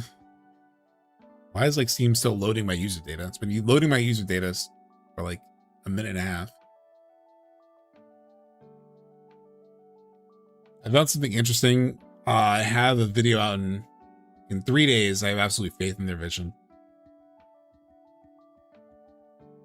Hope the answers explain why it is. I can understand people being frustrated if it's told the exact same way. That I can totally agree on. Yeah. But I just hope that we feel this feeling of like, oh my, I hope that we feel like, oh, that was an all-timer, like Kaine is saying. Like Kaine also is another one I was talking about, like me, Speed, Tom having different perspectives. I assume Kaine Bean probably also has like a whole different place that he takes all these same inputs, you know what I mean? Dude, why is this not loading?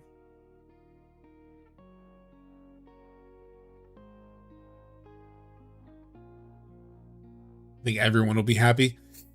Ugh, I don't know, Kaine. I don't believe anybody can be happy with anything. I don't think there's a possibility for universal agreement on anything. So, I mean, I appreciate the optimism. Very Zack-like optimism there. I don't know if that's possible. I know Hamaguchi said that.